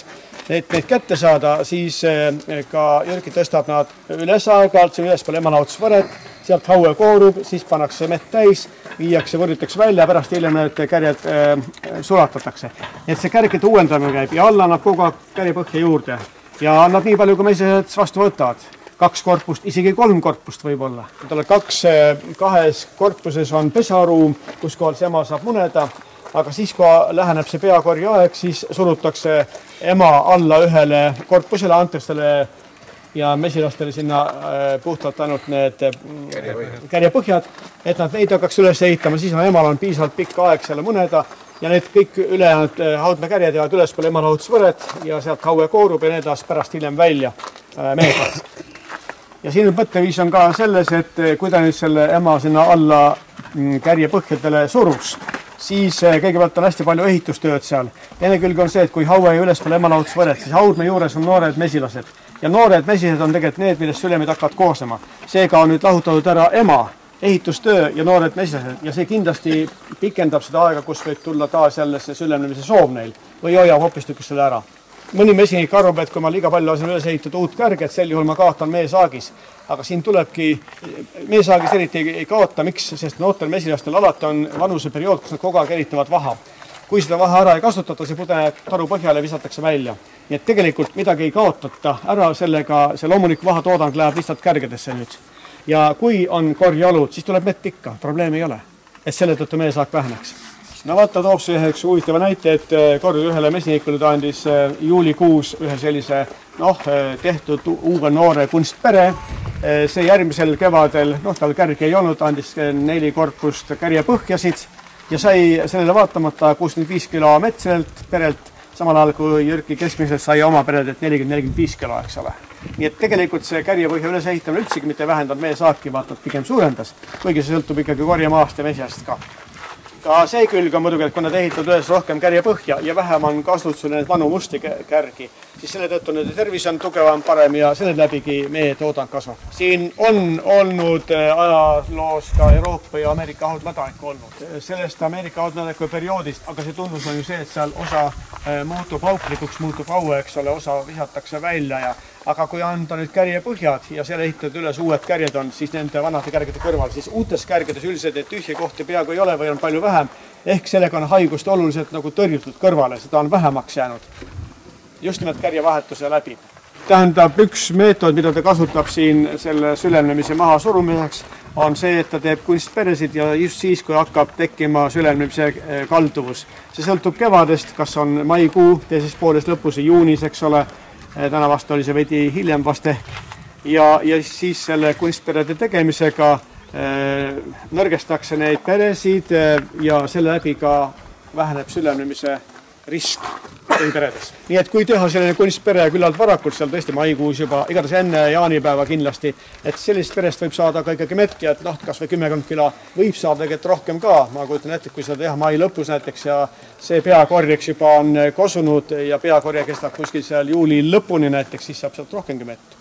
No ja nüüd need kunstpered, mis ta niimoodi tegi, ta teeb need muidugi loomulikult tumedatele haudmäekärgedele, antakse kaasa, aga see areng läheb päris kiiresti, toob näited, käisin vaatamas oma neid tänavu tehtuid, et need on juba üks korpus, millest need tehti on täis munetud, emal pole üldse munemisruumi, nüüd tõsteti siis need vanad kärjed kõik emalaotusvõre peale, pessa anti puhtad kärjepõhjad ja nüüd siis läheb seda hoogne selline ehitustöö lahti ning sealt need vanad kärjed tulevad siis koos meiega jälle välja ning need uued puhtad kärjed, mis ehitati üles kärjepõhjale. Need jäävad siis talvituvale perele, seda on haigusrisk on neile palju väiksem ja järgmiseks aastaks on stardipositsioon selle läbi parem. Ja vahepeal on emalaotusvõre muidugi, et ema ei saaks ülespoole minna, et sinna hauet ei tekiks, et saaks ka meiega need kärjed välja viia. Ameerika haudmädaniku tõrjel on ka see emalaotusvõre kasutamine üks olulisemaid abivahendeid. Just nimelt selle mõtteviisiga, et saaks kärgi paremini tsükliliselt välja viia. Sellega hoitakse ära, et ema ei saaks vanadele kärgedele munema minna. Tähendab, nüüd on veel üks tema tehnoloogia mõte on see, et nüüd kunstperet teeb vana emaga, sellest oli juba juttu, et lihtsalt edasi hakkab sündima, aga see põhipere koos oma päris suure hulga mesilastega jäi nüüd ilma emata ja ta hakkab ise ehitama aseema kuppusid, aseema kasvatama, kuni see aseema kord koorub, paarub ja hakkab munema ja tekib haue on päris pikk periood. Ja kui selle perioodi sees algab peakorje, siis kõik mesilased on mobiliseeritud korjele. Ehk ta on palju suurema korjevõimega selline mesilaspere. Nii et see õigel ajal kunstpere tegemine, vanaema välja viimine suurendab oluliselt meie saakiga. Ja samal ajal uues peres on siis, tähendab selles vanas peres on uus noor ema, kes on potentsiaalne tootja järgmiseks aastaks. Ja Jürki kohta ma tean, et emasid eraldi ei kasvata, see ongi tema emade vahetamise viis, et noored emad oleks iga aasta peres. See on just see teema, et kui me jätaksime selle kunstpere samasse kohta, kus oli see tema tekitatud põhipere, siis noored mesilased, kes seal küll on, nad ometi on käinud varem juba orienteerumislennul, sest arvatakse küll, et mesilane läheb ju korjelennule 20. päevast alates, tegelikult käivad nad orienteerumas palju varem. Ja nüüd nad juba teavad ümbrust, nad lähevad oma sellest uuest kunstperest välja, vaatavad, tunnevad ära oma vana pesa ja lähevad sinna tagasi ja selle tõttu see kunstpere jääb nõrgaks. See praegu viimane küsimus sellest, kas kui suur kõrge mets on vahel, kas segab lendamist, ei, ta lendab ikka, aga enne seda rääkis Jürki sellest, et kui nüüd on mõni väiksem mesinik, kellel ei olegi rohkem, kui üks ainus mesila koht on, siis need kunstpered ameti võiks ta mingi tuttava õuele viia paar kilomeetrit eemale paariks nädalaks, sest selle ajaga see uus pere, see kunstpere kinnistub tema koosseis ja kui siis ta uuesti tuua põhimesilasse tagasi, siis nad ongi juba koosluseks ja enam ei lenda vanasse peresse tagasi need noored mesilad. Üks on ees, nii et ta veab selle käru muidugi kohale taga, aga kui on see käru või platvormi paigale panek, siis on niimoodi eest käru lükates palju parem näha, kuhu tema läheb, põlluserva, kuhugi põlluserva või niimoodi kitsasse kohta, nii et niimoodi eest paika panna on palju parem. Ja see kitsas teeki, mida mööda võib minna, võib-olla mõnisada meetrit pikk ja ta lükkab ees ja saab ikka hakkama, aga kui ta peaks ümber pöörama, on võimatu, eks ole, võib-olla näiteks. see Lennova sulgur on mõnus, kui ta kinni pannas. Nii, et nagu te mäletate, suveks on ju see kinni, eks ole, nüüd siit kaudu on vähemasti õhuvahetus olemas transpordi ajal läbi selle võrgu. Talveks pannakse jämevõrk ette, millest põhimõtteliselt pääseb läbi mesilane kevadne vara, kui tahab lennule minna, aga mis on jämeta suurema auguga. Ta tuletab meile seda, et alguses näol tihedad veneerid põhjad olid, siis olid seal tagapõhjad, nurgad olid märjad, rämpsu täis, kevadel hallitanud, eks ole. Järgmine etapp oli see, kus talveks, kui oli söötmel lõpetavad juba, pandi siia alla, siia näiteks Soome-Papi ribad, 3 milli jäi vahe taga sinna, eks ole, et õhk liikus tagant läbi ja eest välja, et õhutus ikkagi toimus. Ja kolmas etapp on see, kus on juba võrkpõhi. Ja üks probleem, mis ju talvel on see, et kui on sügav lumi, siis Lennuvast enam õhku praktiliselt ei liigu, aga alt ikkagi läbi võrgu liigub, kuna seda karualune tihedalt ju lund täis ei lähe. Nii et sirkli ja klambri püstoliga on asjad tehtud kõik lihtsal viisil, mitte liialt puusepa oskus ja nõuga. Ja kui ta on nüüd söötmisega täis 20 liitrit ära söötnud sinna üles sellesse pesa, tähendab sellesse ühte korpusesse, siis seejärel tõstab ta selle üles ja alla paneb korpuse, milles on 8 kärge, et see on õhuliselt suhte vahedega. Ja siis just siin need vahed jäävad äärtesse, puud on üks kummaltki äärelt üks kärg, et sealt kaudu siis õhk liigub. Sest õhk liigub mismoodi, tuleb keskelt läbi pere üles ja siis jahtunud õhk läheb mööda seda seina alla. Ja kui seal on kärjed ees, siis kärjed hallitavad ära. Ja õhk liigub halvasti ja ventilatsioon on kehve. Ja kui nüüd see teine korpus on alla pandud, siis pärast seda antakse veel 10 liitrit lahust peale, et seda siis kannavad osaliselt sinna allapoole, sest see kobar alguses jääb sinna alumiste kärgede vahele, eks ole, sealt hakkaks üles tulema läbi ülemise täissõidetud korpuse siis. Ühesõnaga kevadel see alumine korpus on kõigepealt kasulik selles mõttes, et kui nüüd hakkab peresoodne tegevus ja siis see pere saab sinna allapoole hakata juba arenema. Kui toimub põhjade vahetus, see toimub tavaliselt kusagil niimoodi aprillikuus, sõltuvalt lumeoludest, et siis seejärel ta paneb need 2 tühja kohta seal täis ja ühe kärje, selle vahele kuhugi paneb ta siis lesekärje. See on siis tühi raam, millest hakatakse üles ehitama lese kärge, nagu mesilane ikka teeb kevadel, eks. Ja siis selles kõigepealt või kõige rohkem mõnelad ka läheb ka lesta. Ja siis pärast hiljem, kui see on juba kaanetatud, ta lõikab selle kärje välja koos rohkete varalestadega.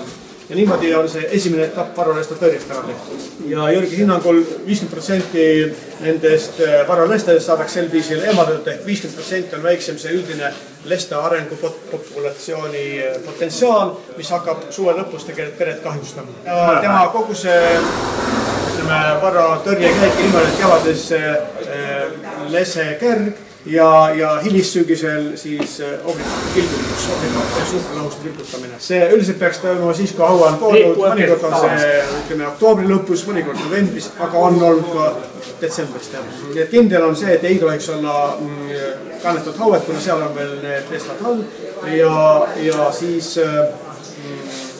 muid piiranguid seal ei olegi, ikka plusskraadid võiks ju olla. Diagnostikast nüüd veel, tähendab sama lesekärje välja lõikamist, seda teeb nii kaua, kui lesk üldse põletakse, eks ole. Aga juba esimesest korras, kui ta lõikab välja, siis ta kärjekahvriga lükkab see vähe sügavalt läbi, siis ta saab kätte, tõmbab need eelnukud või nukud välja. Koos peaga? Ta lükkabki niimoodi, et ta on peast läbi, eks ole, et tuleks välja. Ja siis on näha, kas seal peal on nüüd neid lestasid või ei ole. Et kui palju neid on, saab anda niimoodi hinnangud, et kas oleks vaja võib-olla ka kevadel juba näiteks obrikapi pilgutamist ja veel midagi muud.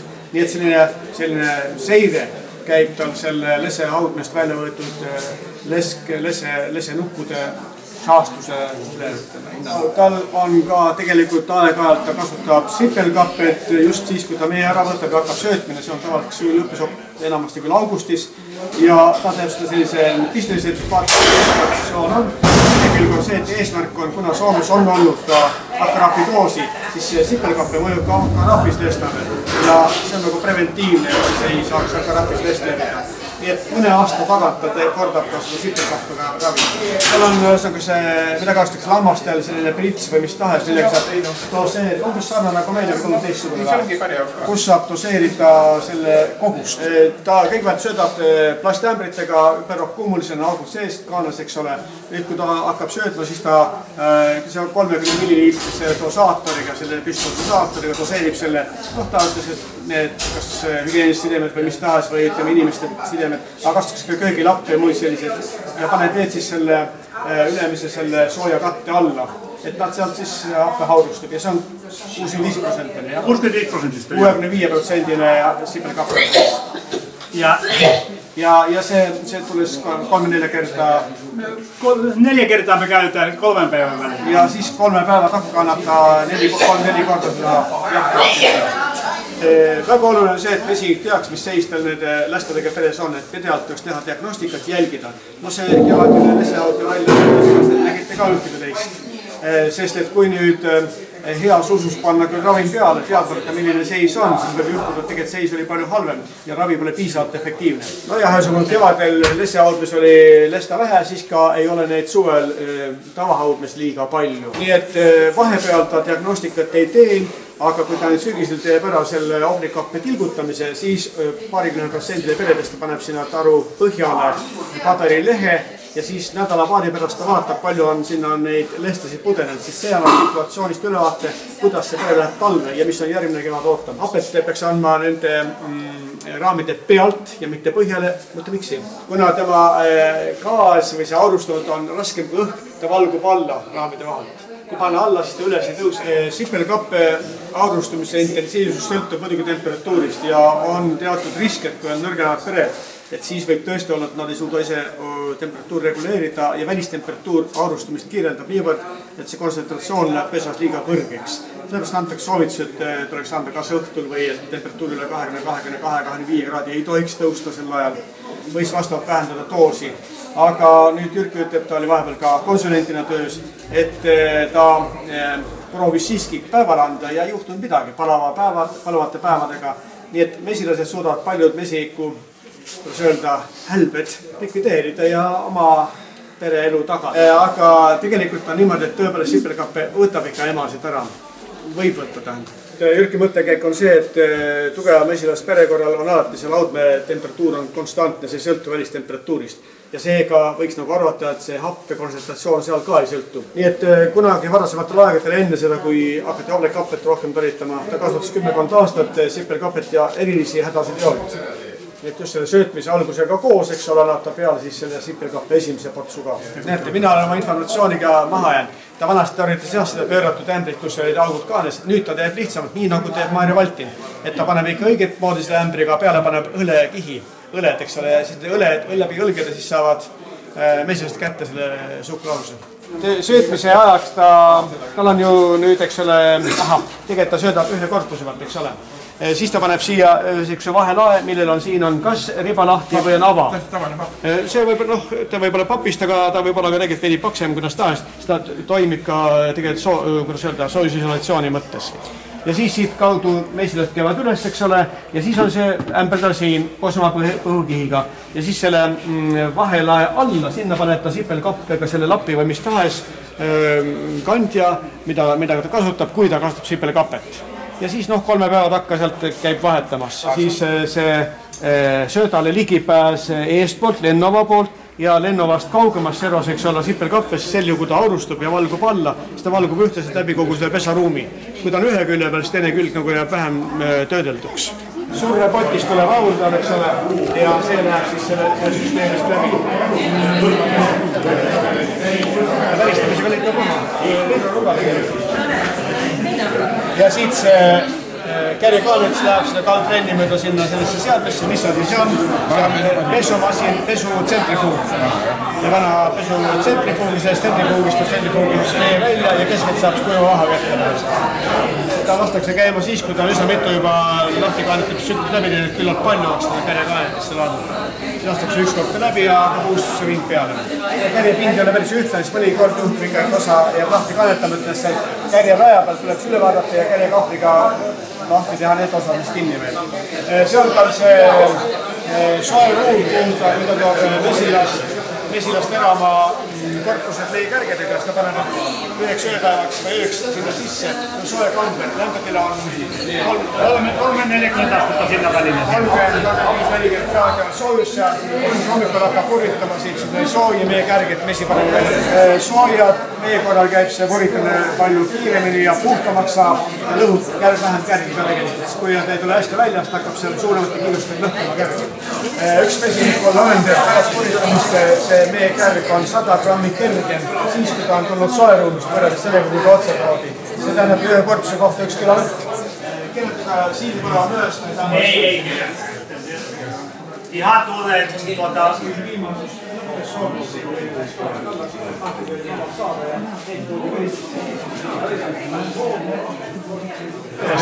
Tema ütleb, et ei tohi kasutada seda tinutatud traati, peab olema roostevaba. Tinutatud traati ei saa enam pingutada, katkeb, läheb puruks. Painu ihan lankojen päälle sopivasti, niin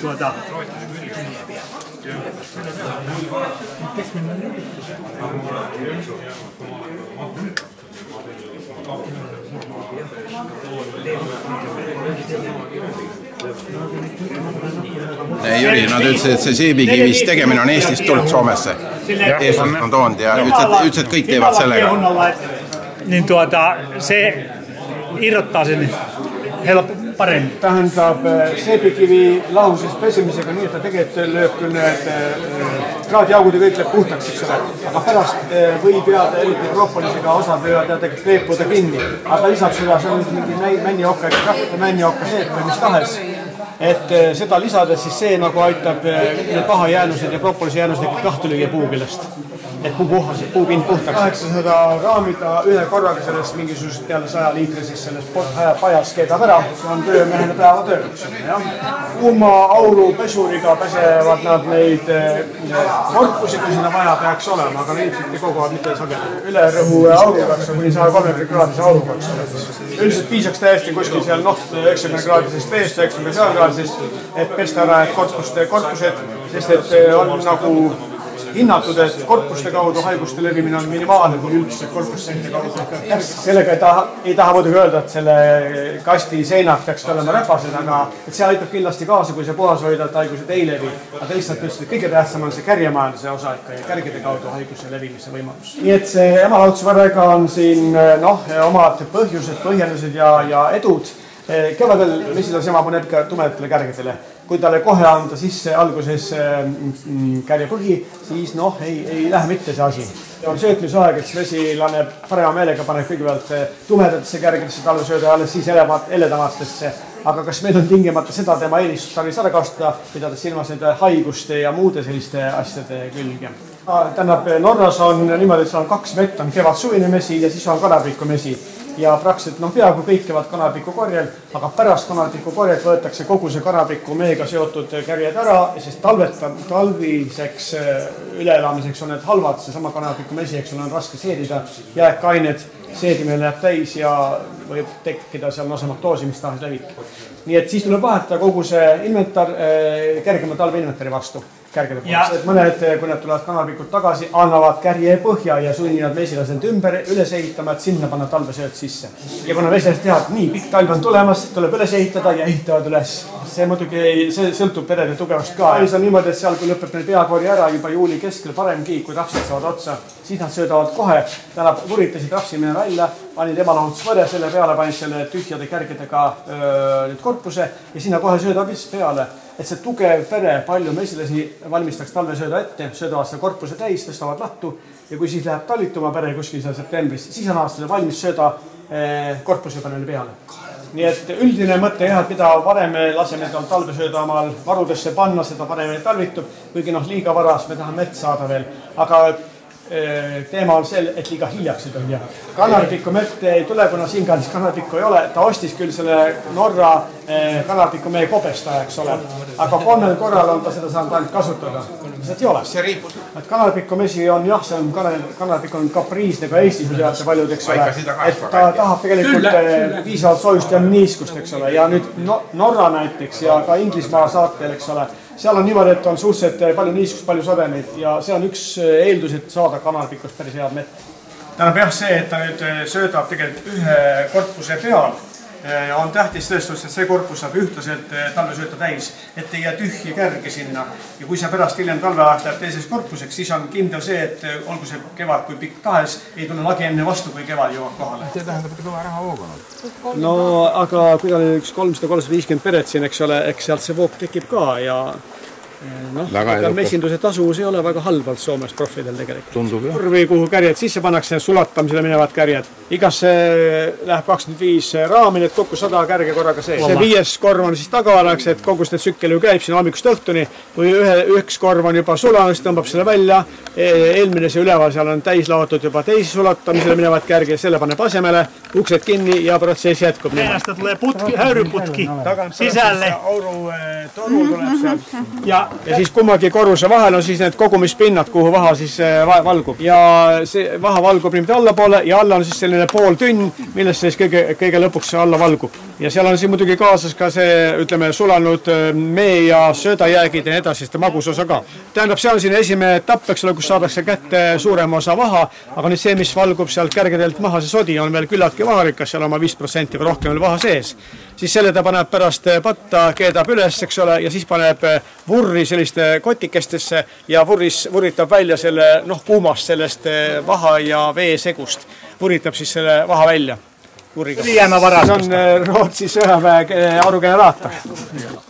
Kõik see esimest korda sealt alla kukkunud kärje pealt tulnud vaha jäänuseb, kus on vaha sees tublisti, pannakse nüüd siia. Nii et siis, kui on meslast söötme lõpetanud, siis hakkab seda ka peale, et ilmselt kuskil septembrikuus siis, kui ilmad pole veel väga kurjad, aga kiiret tööd ka enam ei ole. Esimeses etapis aurukastide alt vahad, eks ole, ka need täpselt samuti sulatakse kuuesti üles ja lastakse läbi selle kanga koti riide ühesõnaga siit läbi ja puhastakse niimoodi ära uuesti veel.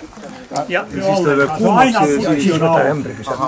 Ta siis keedab selle läbi, siin on paarkümmend liitrit paneb vett, eks ole, aga selle auruga annab kogu aeg temperatuuri juurde, sõltuvalt ilmast võtab see aega rohkem ja vähem.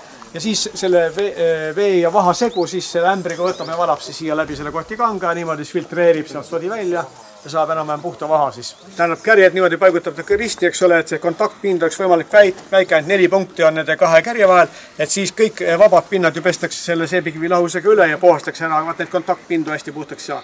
Kui ta lahaks lihtsalt lapiti kärjed, siis oleks see efekt palju kehvem, tihedasti omavahel koos olevad pind on rohkem. Et ta seal vee sees püsiks, paneks telliskivi peale ja et ta siis all ikka püsiks pinnale. Võtad selle kivi sealt pealt terest ja lendab üles kohe ja tõstad välja ilusti. Need 10-15 000 kärge umbes sulatas teistele mesinikele ka siin, tegi teenust. See mesinik, kes tõi siia, saab tagasi puhtad need desinfitseeritud seebikivis pestud raamid, saab vaha tagasi ja maksab raha, siuke vahetus käib. Lipeä on emäksinen aihe. Se on sama teho kuin kalkituksella pellolla. Ega ta midagi ära ei viska, kõik mis on siis. Ei nahka ei võigi ära visata, läheb vaja. Kastellaan se lipeä sitä kylmään veteen sekoitetaan. No se on tää Putinin kehityksestä jäljen. Se on Putinin nyt hänen henkilökohtaiset aina jäljen. Aina maailma kehittyy niin nopeasti. Joo, kyllä. Vesi ovat välja ja pani sitä tandekko vielä. Joo, kyllä. Myös siellä Kaliningradin alueella on niistä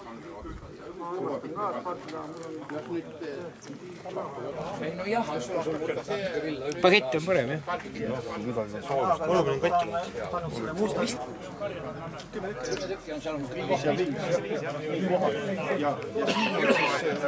Vahe on väiksem kui eile seal, eile alustasime seal. No kiitos. Nii, jah. Kiitos. Tää voisi olla kyllä emännälle paremmin.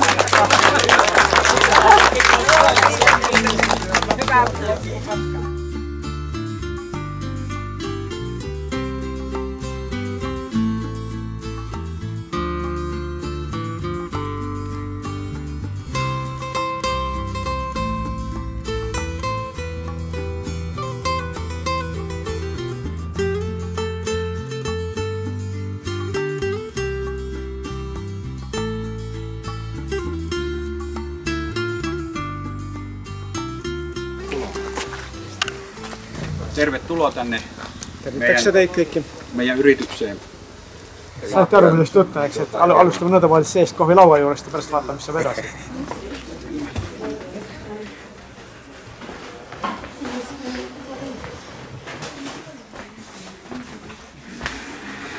nii et 1985 algas nende mesindustegevus. Siin lähedal oli siis Sumemajak ja seal oli siis 2 mesilast peret oli alguses. Nüüd on siis 150–300 mesilast pere vahel on Janne Tanni kunstust. Nii et tema algas kõike raamatutest. Luges ja tegi vigu ja lihtsam oleks olnud kindlasti kursuste kaudu alustada.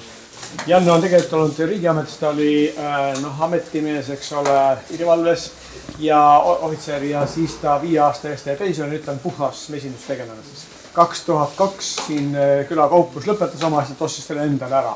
Siis nad ehitasid veidikese ümber ja kohandasid enda huvilisi ja hakkasid siin toimetama siis. Tuli see mõnes kui kaupapaika külale või? Ja see jäi siis nüüd nende kaudu siis külakaupuses ka ühtis, aga tekkis siia mesindus kõrvale.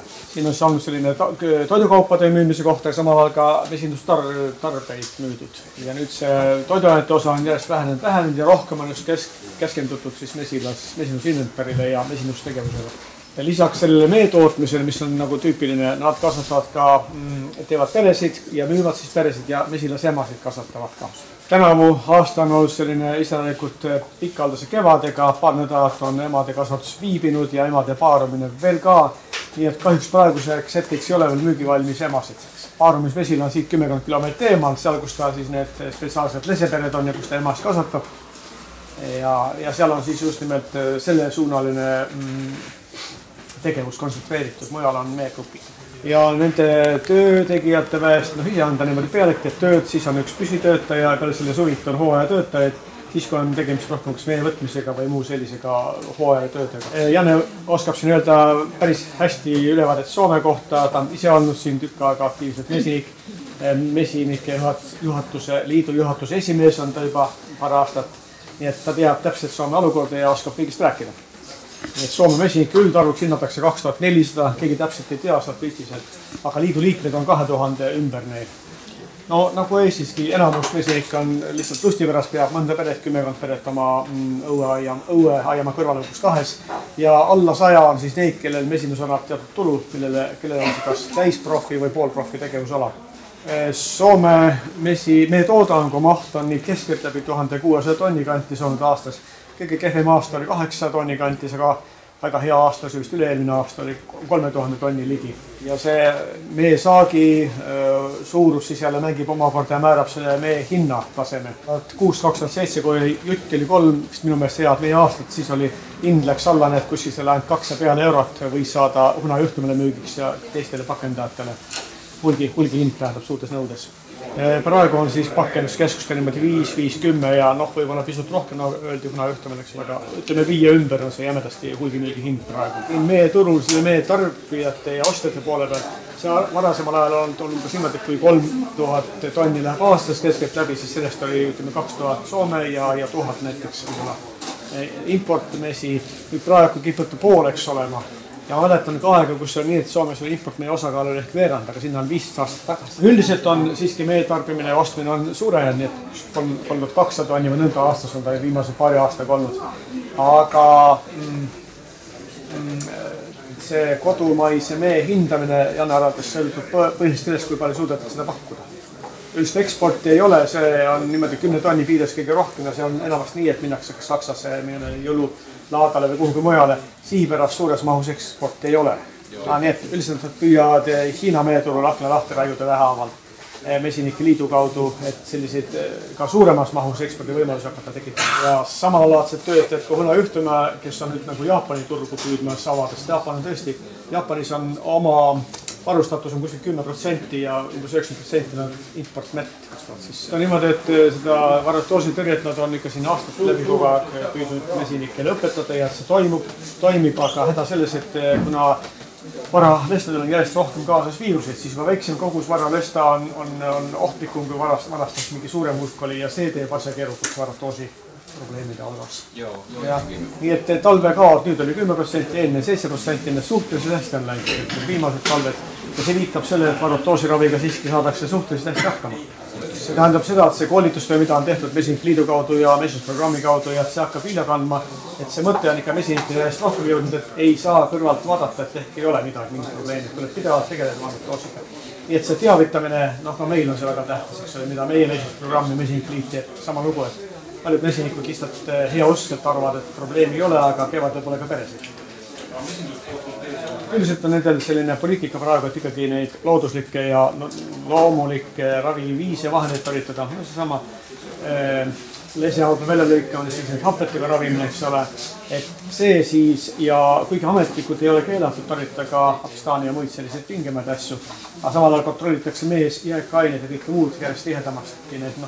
Selle tõttugi on juba see tähelepanu sellele, et ei jääks neid jääkaineid. Ja peale selle mesinike endi suhtumine ka, et mesi peaks olema võimalik puhas aine, puhas toode, puhas toit, ilma jääkaineteta, ilma liigse raske keemiata. Jooksul on taas tähelepanu all rohkem olnud siis Ameerika haudmataniku tõrje küsimus.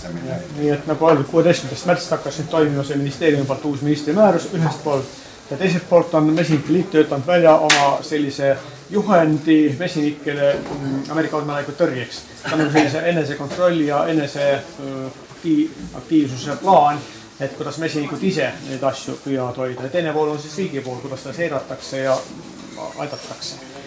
Mehilased järjest leitakse kas või ühest proovist nende Ameerika haudmataniku eoste põhjal, et laboris hakkab kultuur kasvama. Ei ole tingimata vaja kliinilist pilti. Ühesõnaga nüüd soomlased jõud selleni, et nendel on praeguseks on usaldusmesinike võrgustik 10 üle Soome umbes erinevates maakondades, kellel on antud veterinaaridega võrdne õigus võtta proove mesilatest, just nimelt Ameerika haudmataniku kontrolliks ka. Nii et on tekitatud just see, mida me oleme enda juures Eestis juba 15 aastat proovinud teha ja pole saanud. Neil on tehtud siis eraldi koolitus nendele usaldusmesinikele, tauditõrje inspektoritel nii-öelda. Ja siis, kui mesinikul on kõhklus, et tal võiks olla mesilas nende võib-olla Ameerika haudmataniku mingisugune nakkus või, siis ta kutsub kohale selle nõuandja või selle väljaõppinud inspektori mesiniku hulgast ja siis vaatab, kas on situatsioon, annab nõu ja kui vaja võtab siis näited ja toimetab laborisse. Sellele ametlike või tähendab inspektori võrgustikul, kus on 10 inimest. Lisaks on kavas neil teha koolitusi kohapealiste mesinike seltsides, et siis seal õpetada välja need kohalikud mesinike nõuandjad veel, kes ka asjast teavad, kellel ei ole päris kõiki neid inspektori õigusi, aga kes oskavad nõu anda ja jälgida oma naabrit, nii et need on tõesti need usaldusmesinikud kõigile naabrimesinikele. Kavas hakata täpsemalt Soomemaad üle vaatama, kus kohal võib olla need taudikoldeid, siis vaadata selle ümbrus üle ja siis hakata tegema selliseid õppusi ja näitlikke õppusi, kuidas siis vabaneda, millist saneerimist või ütleme desinfitseerimist või siis selle taudist vabanemist teha. Ja nende on selline süsteem, et kui mesinik ise tahab oma nendest kärjeproovidest või meie proovidest lasta analüüsi teha, siis üldiselt on see 5 eurot pluss käibemaks on siis ühe proovi hind. Aga miinimumkogus, mida Evira, tähendab labor, tahab, on siis 25 eurot. Nii et seega on mõistlik võtta 5 proovi viielt, ütleme mesinikut, viia sinna ikka see 25 eurot on, või siis rohkem. Ja siis on ka 5 eurot tuleb juurde igast proovist. Erinevalt kui kliiniline pilt siis soovitati põletada, hävitada, aga nüüd on niimoodi, et mõlemal juhul mesinik saab teada, et temal mesilas on see probleem olemas, siis ta peaks saneerama. Ja põhiline on siis kärjepõhjadele üleajamine puhtasse tarusse, eks ole, kui ta tahab seda teha. Tal pole keelatud muidugi kliiniliselt haige pere tõesti surmata ja hävitada põletada inimestele, aga see on see lihtsam versioon, et aetakse üle puhtasse tarusse kärjepõhjadele ühekordne ümberajamine. Ja kui see on tehtud, siis seejärel ja juba kärjed üles ehitatud, siis tuleb see ametlik inspektor kohale, võtab uued proovid ja toimetab uuesti laboris, et kas saadi lahti. Sel ajal, kui nüüd leiti, et seal mesilas on nakkus sees, oli see seoste kujul või ka kliiniline, siis selle aja vältel, kuni asi saab lõpuni puhtaks või peaks saama, ei tohi sealt mesilast perest kuhugi toimetada, ka emasega mitte midagi muud. Kui on aetud kärjepõhjadel üle ja siis tullakse uuesti, võetakse proov ja siis on kõik puhas, siis võib hakata tavalist elu elama jälle mesilast perest teise kohta viima ja edasi. Kui ei, siis tehakse kõik uuesti. Varotoosi tase ja viirus on korrelatsioonis. Lihtsalt küsimus on selles, et iga varulesta kohta on järjest rohkem viirused. Nad on rohkem saastunud, rohkem väiksem lestade kogus tekitab suuremaid pahandusi. Soomes selle professionaalse piiriks alumeks on 300 peret, et alla selle lihtsalt ei suuda pealt ära elada. 300–1500 nende proffide tase ja kusagil 10 on sellist. Läks nüüd paika, nii et siis saab olema 2 furri, nii et siis ongi, et üks on töös, teist täidetakse ja vastupidi pärast, samal ajal käib lahti kannetamine. Võritusperiood on 4 nädalat pikk ja ta arvab, et see on liiga palju, et peaks kiiremini hakkama saama. Nii et purrisse pumbatakse üles sinna 1000 liidisse säilituspaakidesse, sealt omakorda puhtalt nõudesse ja sealt siis juba talvel pakendatakse. See on nüüd seal veesärgiga võideme valmistamise tank, on vist vana piimatank, tundub, nad on ümber ehitavad. Ja sealt siis, seal valmistatakse võid ja mesi, kui ta hakkab juba kristalliseeruma, siis pakendatakse kohe purkidesse ja nii ta jääbki valmis. 1000 kilosed partiid, mida sellega saab pakkida ja siis see pakendatakse lattu ja läheb kohe müüki. Järgmine partii jälle 1000 kilo. Kogu mesi, mis läheb müüki kaupluste kaudu, kas endale või teistes kauplusse, lihtsalt hind on ju palju parem kui juhtme kaudu. Ja S-marketid ja Prismad ja muud siin Lõuna-Soome kauplused on siis müügil tema mesi. Ja Stockmann on üks. Stockmann ka lisaks. Ja kord nädalas siis viiakse uut kaupa kauplustesse, kaubaring nii-öelda. Väike tegelikult see kuskil olemas ka. See siin. 40-60-ni. Ja ma nägin nende Mesikliidu ühte koondit, et läbi viimase 10 aasta on see keskmine saak läbi Soome olnud kuskil 38-40 kilo. See on vist ka. Onko se myös ei,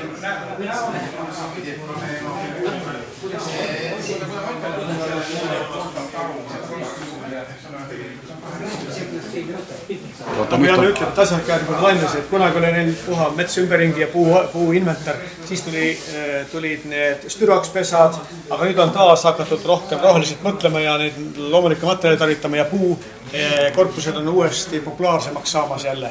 Et oli see seinaga puukorpustest all 100 peret, ta oli see normaalselt. Protsenti on juba neid, kes mahemesindusega tegelevad ja mahedalt toodavad. Radu siin, siis see on nüüd see maja, kus on üleval ka korteri osa. Nüüd on ostnud endale neid merekonteinereid, et väga hea on ladustada sinna inventari sisse. Seal on seisa paar tükki. No see on väga hea ladu, eks ole ju? On. Se on merenkonteiner, jah? Joo. Joo, ja sitten tää on hyvä. Malarauha hinnaga. Täällä on hyvä latu, ja siellä on sitten... Voi mennä. Joo, voi mennä. Ai Janni, joo. Käy.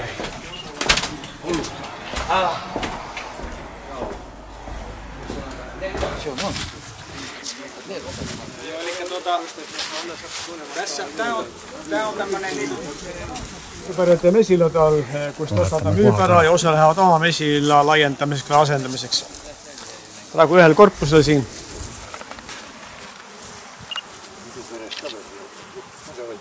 Tää kevät ja raske olnud ja nüüd alles on hakanud tulema siis mett juurde, nii et ta tegi nad peredest võetud söödakärgede peale. Ei andnud suhklahust juurde. 35-40 aastat tagasi, kes oli väga tuntud emade kasvataja, temalt sai lähtematerjali ja edasi on nüüd ise valinud tedes kogemuses.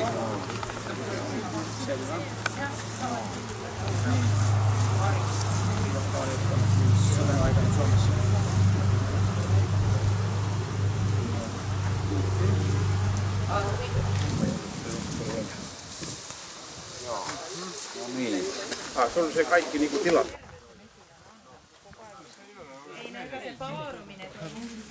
Või on koos raamidega, küsimus on koos raamidega.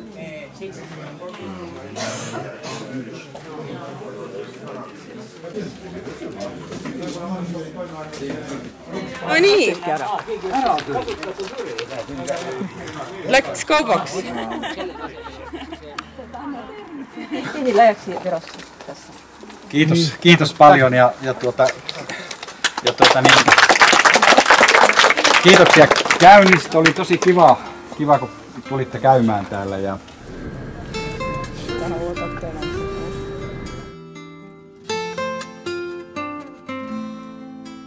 põhja suunas ja siis ta lõpebki, et see väljas lõpeb nagu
aplaus, Arvi. Aitäh sulle, et sa vastu pidasid nii. Ei ole hullu.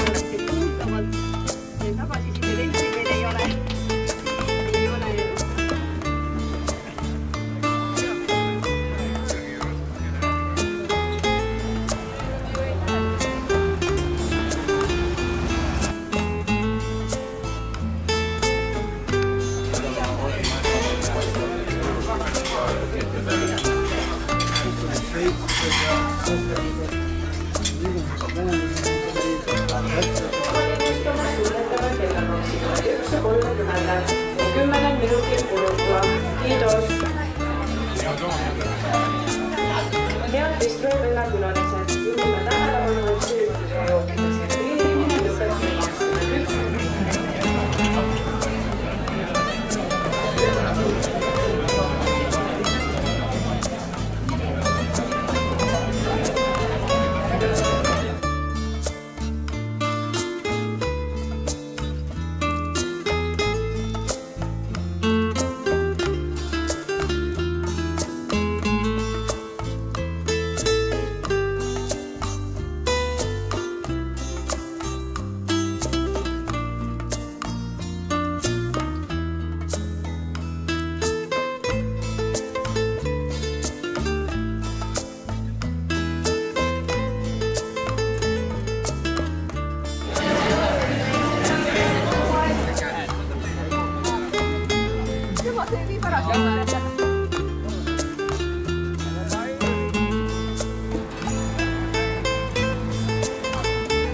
Okei, ilusat ööd! Aitäh!